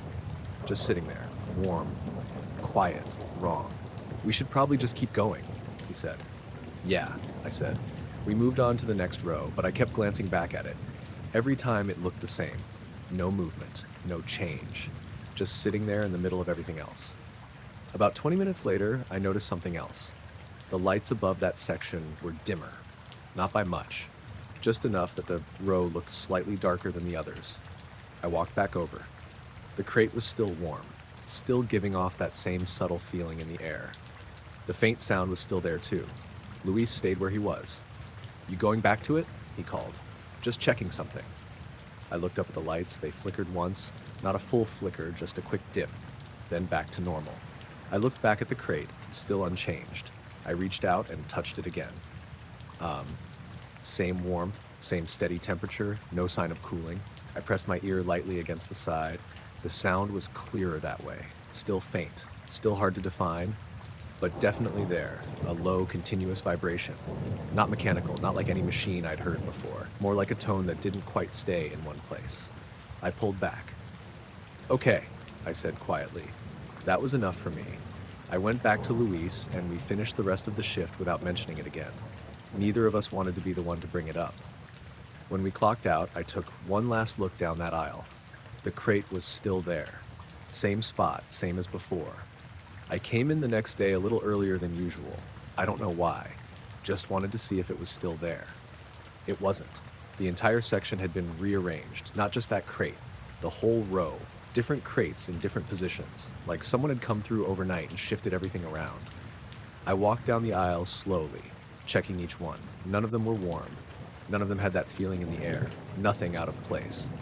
I found Luis near the back. "Hey," I said, "that crate from yesterday." He cut me off. "Yeah," he said, "it's gone." "You noticed too?" "First thing." We both stood there for a second. "Did you say anything to anyone?" I asked. He shook his head. "No? You?" "No." He nodded. "Good." We went back to work. No one mentioned it. No one asked about it. And as far as I could tell, it never showed up again. But every now and then, when I'm working a quiet shift and everything's still, I catch myself pausing near certain crates, not touching them right away, just standing there for a second, waiting to feel that same warmth again. It started with the cattle bunching up. I'd been running that stretch of land outside Rachel for years. Same routine every day, same patterns. You get used to how animals behave out there. They wander, they spread out, they settle when the sun drops. Nothing dramatic. That night, they didn't spread out. I noticed it just after dusk. I was out by the fence line checking a loose post, and I could see them all grouped together farther out than usual, maybe a couple 100 yards from where they normally bed down, all facing the same direction. At first, I figured something spooked them. Coyotes, maybe. It happens. They'll cluster up, keep their heads pointed toward whatever's bothering them, but usually there's movement, shifting, noise. That night, they were still, just standing there tight together, all looking toward the same part of the horizon, toward the base. I climbed back into the truck and drove out toward them, headlights bouncing over the dirt. As I got closer, they didn't scatter like they usually do. They just adjusted slightly, still facing that same direction. I slowed to a stop about 50 feet away and killed the engine. The silence out there at night is something you feel more than here. No traffic, no wind that night, just open desert. The cattle made low noises, restless, but they didn't move off.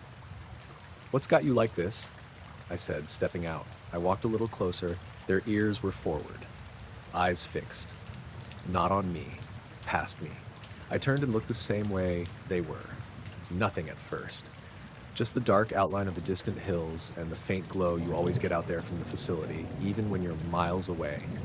It's not bright, just enough that the horizon goes completely black. I stood there for a minute, waiting for something to show itself. Then one of the cows shifted and let out a low, uneasy sound. Another followed, still not moving away, just reacting to something I couldn't see. I started to feel that same kind of tension you get before a storm, even though the sky was clear. I took a few steps farther out, away from the truck. That's when I noticed the first pulse. It was faint, so faint I almost missed it. A quick flicker of light far out toward the horizon. Not bright enough to light anything up around it. Just a brief flash. I squinted, trying to focus on where it had come from. Then it happened again, same spot, same intensity. A quick pulse like someone turning a light on and off for a split second. I glanced back at the cattle. Their eyes caught it better than mine did.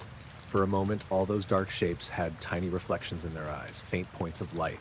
Then it was gone again, turned back toward the horizon, "Okay," I said quietly. Another pulse. This time I counted 1, 2, 3, then another flash, same timing. Steady, even, like something on a fixed interval. I pulled my phone out, tried to aim it toward where I was seeing it. The screen barely picked anything up, just darkness and grain. I lowered it and watched with my own eyes instead. The pulses kept coming, every few seconds. Same spot, same brightness. Not moving, not spreading, just appearing and disappearing. I started to feel like I shouldn't be standing out there watching it, not for any clear reason. Just a feeling, like I was somewhere I wasn't supposed to be. The cattle shifted again, tighter this time.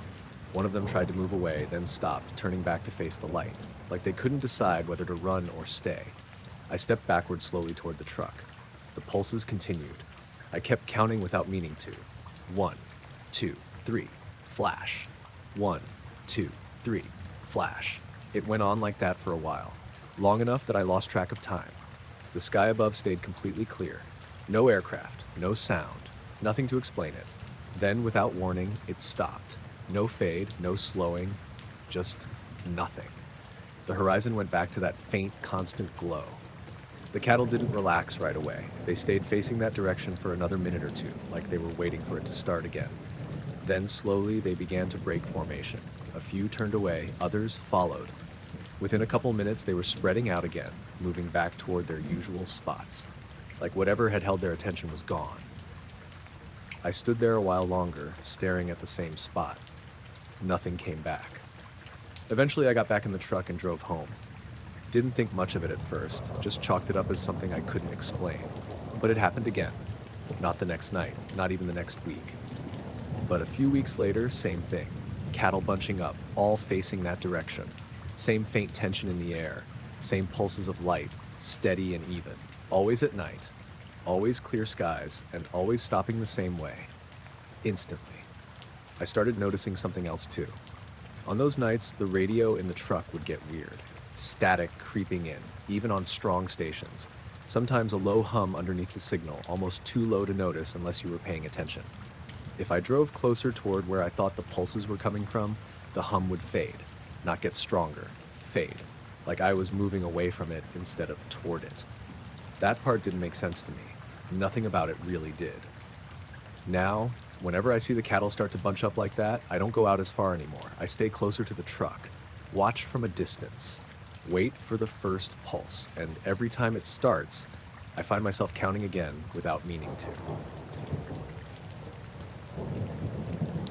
I saw the scratches before anyone told me anything about them. The aircraft had come in late, sometime after midnight. I wasn't on shift when it landed, but I got called in early the next morning because they wanted a quick turnaround inspection before it went back out. That wasn't unusual. What was unusual was how quiet everyone was when I got there. Usually there's some chatter, even on classified projects. People talking around things, making jokes they probably shouldn't. That morning, nobody was saying much. I met Carson at the hangar door. He handed me the clipboard without looking up. "Underside check," he said. "Full sweep." "Something specific?" I asked. He hesitated. "Just take a look." That was it. No details. No heads up. I walked under the aircraft with a light and a rag, same as always. It was one of the test platforms I'd worked on before. Nothing new to me. Sleek body, composite skin, everything designed to reduce drag and signature. At first glance, it looked fine. No obvious damage. No dents. No burn marks. I started at the nose section, working my way back, checking seams, panels, intake edges, everything normal. Then I got to the midsection. That's where I saw them. They were faint at first. Thin lines running along the underside, barely visible unless the light hit them at the right angle. I adjusted the flashlight, angling it sideways. More lines appeared. Dozens of them, all running roughly in the same direction, front to back. I crouched down a little, bringing the light closer. They weren't surface dirt. They were cuts, not deep, but definite. I reached out and ran a finger across one. It caught slightly on the edge. "Okay," I said under my breath. I moved the light further along. The scratches continued, not random either. They were too consistent. Parallel in places, crossing slightly in others, but always following the same general direction. Like something had brushed along the entire underside. I stood up, stepping back a bit to take in the full length. From where I was, I could see them stretching from just behind the nose gear all the way to the rear. "Carson," I called. He walked over slowly. "What?" I pointed the light up. "You seen this?" He looked for a second, then nodded once. "Yeah, that wasn't there before," I said. "No," he said. I waited for him to say more. He didn't. "What did it hit?" I asked. He shook his head. "Nothing reported." I frowned. "You don't get this without hitting something." "That's what I said," he replied. I crouched back down, looking closer at one of the deeper lines. The edges were clean, too clean. If it had been sand or debris at high speed, I'd expect more irregularity. Chipping, pitting, something like that. This looked precise, like something hard had dragged across it. I took a rag and wiped along one of the marks. No residue, no discoloration. Just the exposed surface where the finish had been cut. "You checked for debris?" I asked. "Nothing," Carson said. "Not on landing gear, not in intakes." I moved further back, checking the rear section. Same pattern, same direction, consistent across the whole underside. "Altitude?" I asked. "High," he said. "Same as usual for that run," I nodded slowly. "Up there, there's not supposed to be anything. No birds, no debris, just air." I stood up again, stepping out from under the aircraft. "Pilot say anything?" Carson shook his head. "No impact, no turbulence, nothing." "That doesn't make sense." Yeah. We stood there for a moment, both looking at the aircraft. Then he said, just log it. They'll decide what to do. I went back under and started documenting. Length of scratches, density, depth where I could measure it. The more I looked, the less it made sense. Some of the lines were slightly curved, like whatever made them had flexed or shifted. Others were perfectly straight. A few overlapped in ways that didn't match a single pass, like multiple contact points had happened at once. I finished the inspection and handed the report off. Didn't hear anything about it the rest of the day, but I kept thinking about it.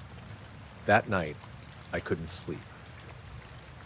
Every time I closed my eyes, I pictured the underside of that aircraft. All those lines, too uniform to be random, too irregular to be manufactured. The next day, I came in early again. The aircraft was gone, not moved to another hangar. Gone. I found Carson near the back offices. Where'd it go? I asked. He didn't look surprised I was asking. Pulled, he said. For what? He shrugged. Further evaluation. I nodded, but it didn't sit right. Did they say what caused it? He shook his head. I hesitated, then asked, You ever seen anything like that before?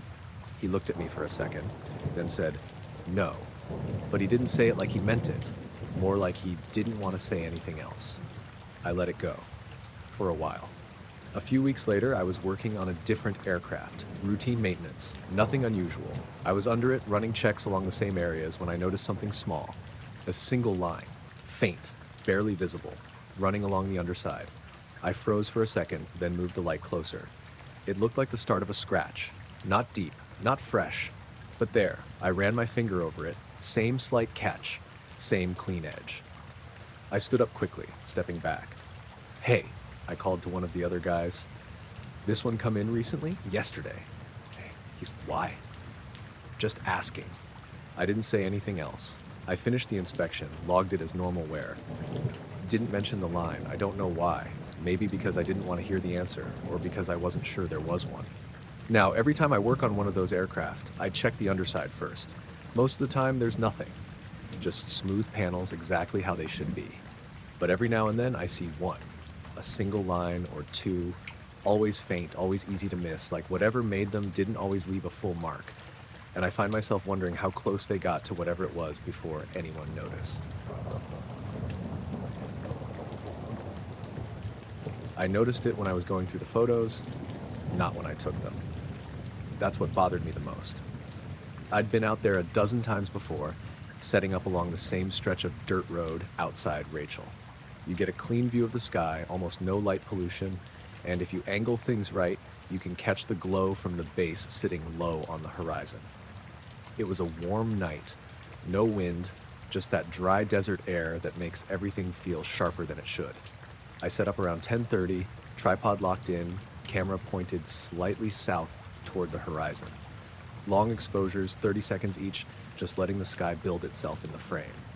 At the time, everything looked normal. Stars clear, no clouds, no aircraft crossing the shot. I stayed out there for maybe 2 hours, just cycling through exposures, checking focus, adjusting angles a little. Nothing unusual, no strange lights, no movement that stood out. Around midnight, I packed up and headed back. Didn't think about it again until the next morning. I loaded the images onto my laptop, started going through them one by one. Most of them were exactly what I expected. Clean star fields, faint glow on the horizon, a couple of distant streaks that could have been satellites. Then I hit one that made me pause. At first, I thought it was a glitch. There was something faint in the upper part of the frame. Barely visible, like a pattern. I zoomed in. It looked like lines, straight lines, intersecting at angles that didn't match anything natural. I leaned closer to the screen, adjusting the contrast. The pattern became clearer. A grid, not perfect, not solid, but there, like a faint overlay across the sky. Transparent enough that you could still see the stars through it, but structured in a way that didn't belong. I scrolled to the next image. Nothing, just normal sky. I went back. The grid was there again, same position, same faint lines. I checked the timestamp, 30 seconds between frames. I flipped back and forth a few times. One frame, grid. Next frame, gone. No transition, no fading, just there, then not. I sat back, staring at the screen. Okay, I said quietly. I went through the rest of the set. Out of maybe 50 shots, I found it in 3. Always in the same part of the sky. Always faint. Always gone in the next frame. I zoomed in further, trying to make sense of it. The lines weren't random.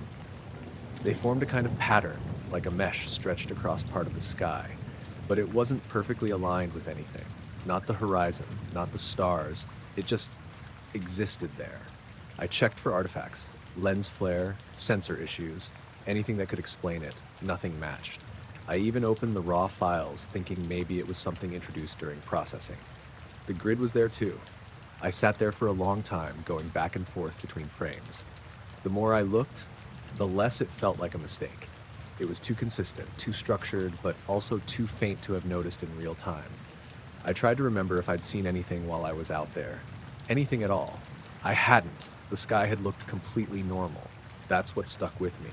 If it was something real, something physical, I should have seen it, even faintly. But I didn't. A couple days later, I went back out. Same spot, same setup. This time, I paid more attention, not just to the camera, but to the sky itself. It was cooler that night, a slight breeze moving through. The air felt different. Not bad, just off, like something was shifting overhead that I couldn't see. I set up again, started shooting. Long exposure, same as before. Every now and then, I'd look up between shots trying to catch anything unusual. Nothing, just stars. I checked the first few images on the camera screen. They looked normal, no sign of the grid. Maybe it was a fluke, I said to myself, but I kept shooting anyway. About an hour in, I noticed something else. The camera started lagging, nothing dramatic, just a slight delay between shots. I checked the battery, still had plenty left. I swapped it out anyway, just in case. The new one drained faster than it should have. I watched the percentage drop more quickly than I'd ever seen. Come on, I muttered. I pulled out a third battery. Same thing. It didn't die instantly, just drained. Faster, like something was pulling more power than normal. I looked around, half expecting to see something causing interference. Nothing. No lights, no vehicles. Just open desert and sky. I kept shooting. Partly because I wanted to catch that grid again, partly because I didn't want to pack up and leave without understanding what was happening. After another 30 minutes, the camera shut off. Battery dead. I checked the spare. Also dead. That shouldn't have happened. Not that fast. I stood there for a second, holding the camera, not sure what to do next. The sky above still looked completely normal. Clear. Still. Nothing out of place. I packed up slowly, glancing up every few seconds, waiting to see something. Anything. Nothing showed. When I got home, I charged the batteries again. They behaved normally. No issues. No signs of damage. The next day, I loaded the new photos onto my laptop, went through them carefully, frame by frame. I didn't find the grid this time. Not in any of them, just normal sky. But there was something else. In a couple of the shots, the stars in that same section looked slightly off. Not missing, not blurred, just dimmer. Like something had passed in front of them, but only partially. It wasn't enough to be obvious. If I hadn't been looking for it, I wouldn't have noticed. I went back to the original set, the ones with the grid, compared the positions. It lined up. Same area of the sky. Same rough shape. I closed the laptop and just sat there for a while. I haven't been back out there since. Not because I'm scared, exactly. More because I don't know what I'd do if I saw it again. Or worse, if I didn't see it, but it was still there.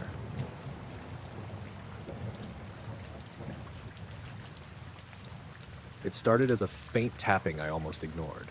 Night shifts inside the interior corridors were usually quiet.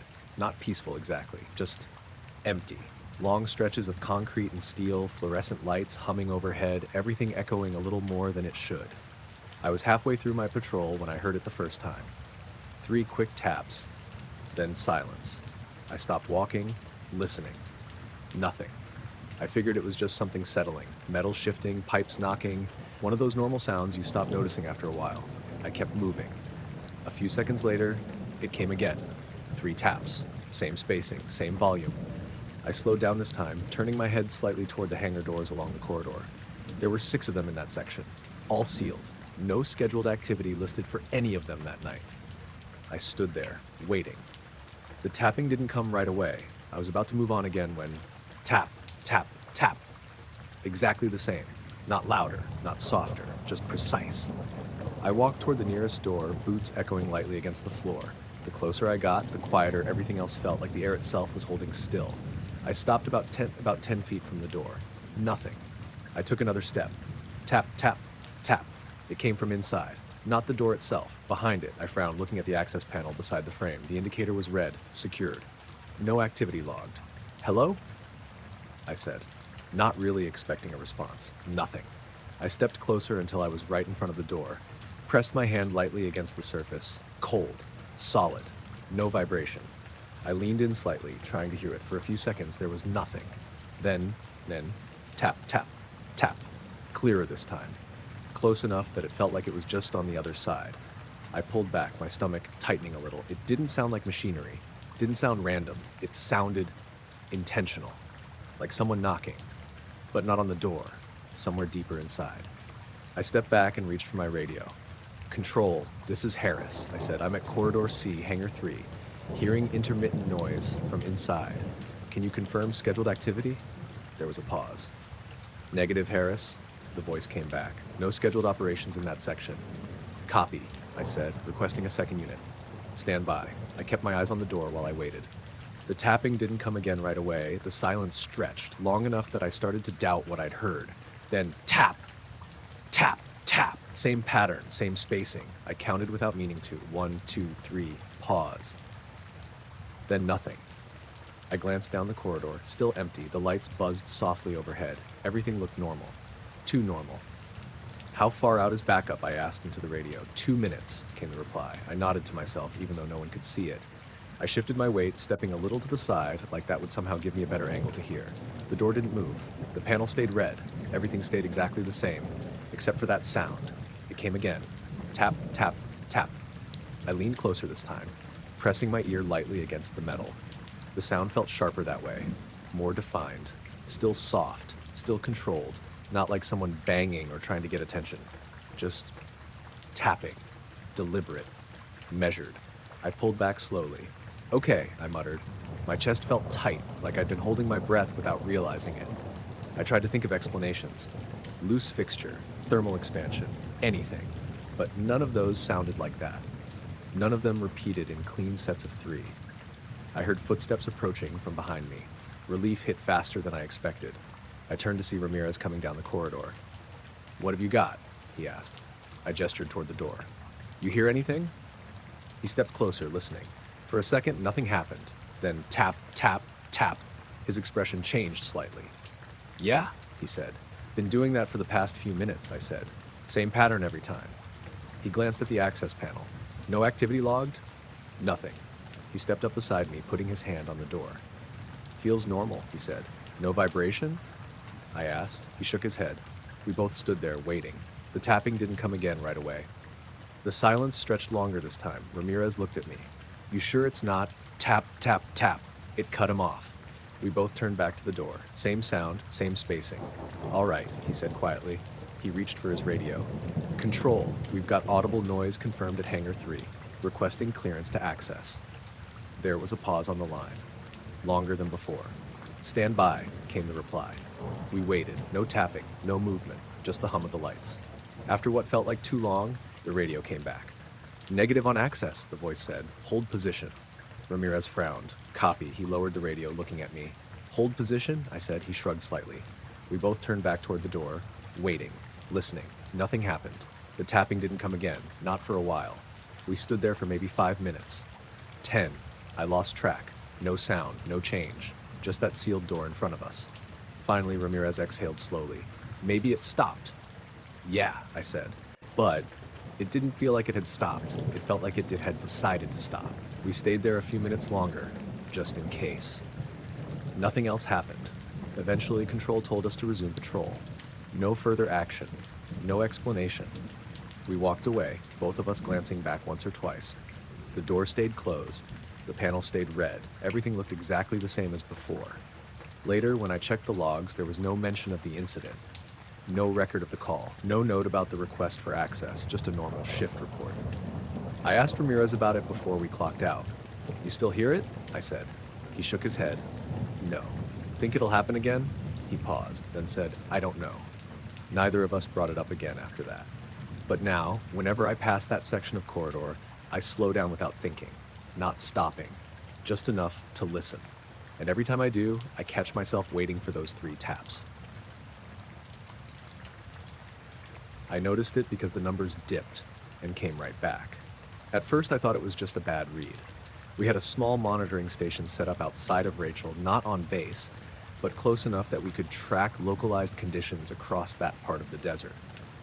Most of what I did was routine: wind patterns, pressure trends, temperature shifts, the kind of stuff that usually behaved exactly the way it should. That afternoon was steady. Hot, dry, barely any wind. The kind of weather that doesn't really change much over hours. I was halfway through logging hourly data when I saw the pressure drop. Not much, just a quick dip on the graph. Then it snapped right back to where it had been. I stared at the screen for a second. I said quietly, "Sometimes sensors glitch. Dust gets in places it shouldn't, heat messes with readings, things drift out of calibration." I made a note of it and kept going. About 20 minutes later, it happened again. Same thing, a sharp, clean drop, then an immediate return. I leaned forward this time, watching the live feed. "Come on," I muttered. I checked the surrounding sensors. Nothing. Pressure at nearby stations stayed steady. Only that one section showed the dip. I pulled up the map overlay. The affected area sat right over a portion of the base. I frowned. "Localized pressure drop," I said to myself. No wind shift, no temperature change.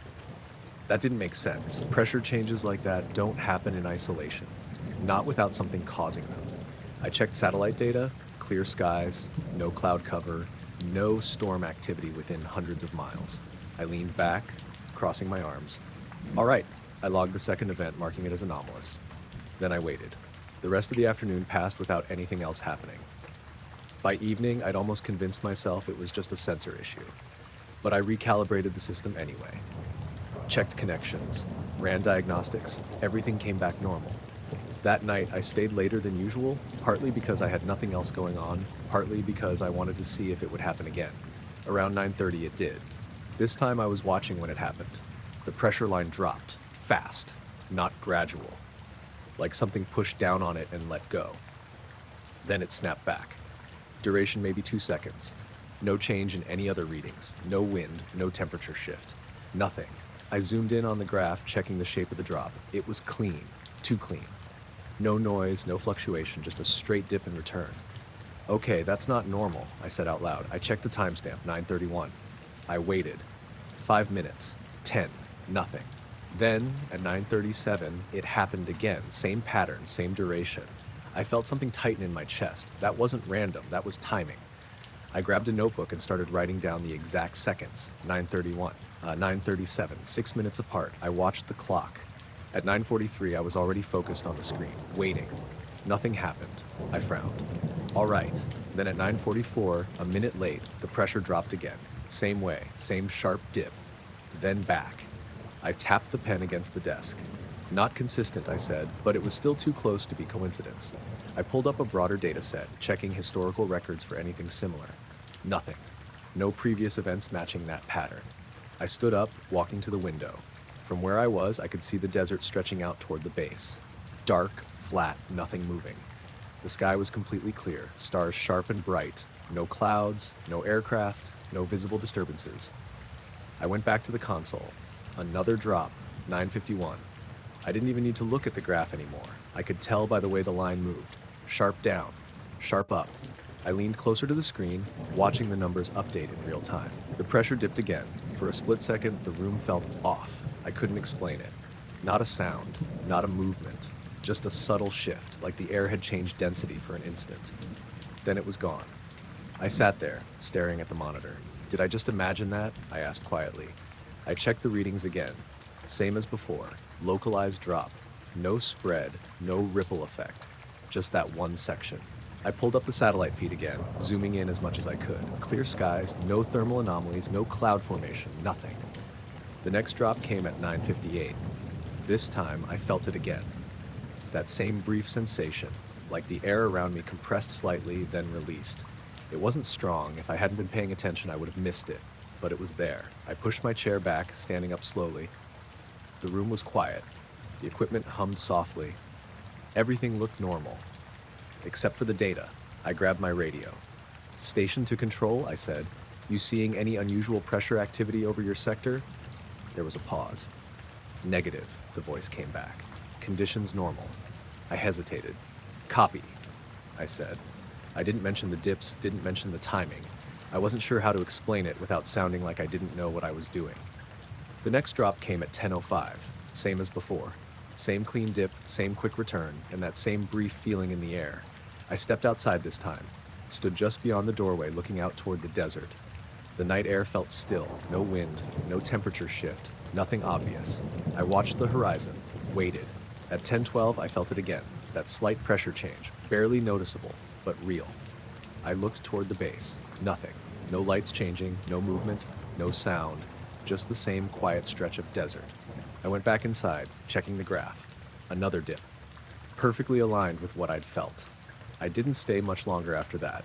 Logged the data, saved the files, shut everything down. The next morning, I pulled up the records to review them again. The dips were still there, same timestamps, same pattern, but the notes I'd written alongside them were gone. Not deleted entirely, just missing. The data remained, but the annotations I'd added during the night shift weren't in the file anymore. I checked the backup. Same thing. Data intact. No notes. I sat there staring at the screen. Then I looked at the graph one more time. Everything after 10:05 looked normal. No more dips. No anomalies. Just a steady line, like nothing had happened at all. Now, every time I monitor that sector, I keep an eye on the pressure line. Most nights, it stays flat, exactly how it should. But every now and then, I catch myself watching the clock, waiting to see if it drops again. I saw it when I stepped out to stretch my legs. I'd been parked along that stretch of the highway for about an hour, waiting out a delay. It was late past midnight, and the road was dead quiet. No traffic, no wind, nothing but that low hum you get from the desert at night. I leaned against the side of the truck, rolling my shoulders, trying to wake myself up a little. That's when I noticed something moving down the road. At first, I thought it was another vehicle coming up from behind. Just a dark shape low on the horizon, drifting toward me. But there were no headlights. I squinted, trying to make sense of it. It wasn't moving fast, just gliding. Too smooth, too steady. I stepped away from the truck, walking a few feet closer to the road. The shape got clearer as it approached. It was low, lower than any aircraft should have been over that stretch. Maybe 50, 60 feet off the ground, and still no lights. No sound, nothing. I stood there, watching it come closer. Okay, I said quietly. The shape was long, not wide like a plane, more like something stretched out, smooth on the bottom. I couldn't see any edges clearly, just a dark form against the slightly lighter sky. It moved over the road like it belonged there. No wobble, no drift, just a straight, steady glide. I expected to hear something. Engines, rotors, anything. There was nothing. Even the air felt still, like the sound had been turned off. As it got closer, I realized how big it was. Not massive like a building, but bigger than anything that should have been moving that low without making noise.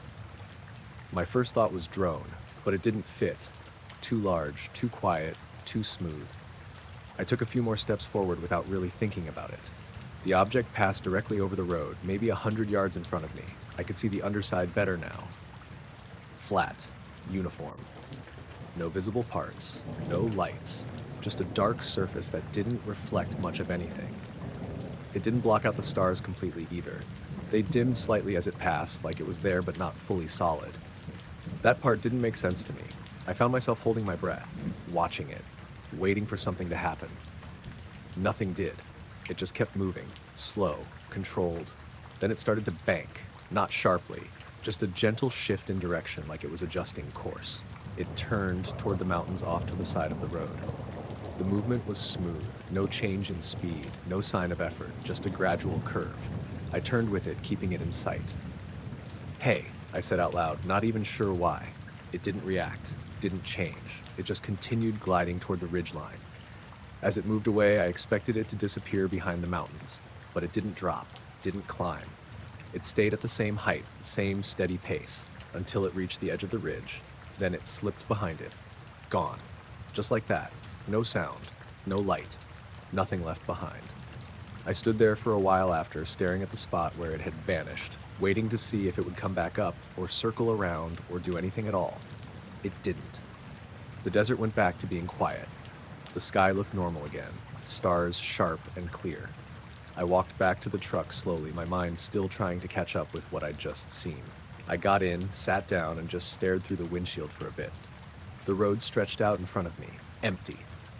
No signs of anything unusual.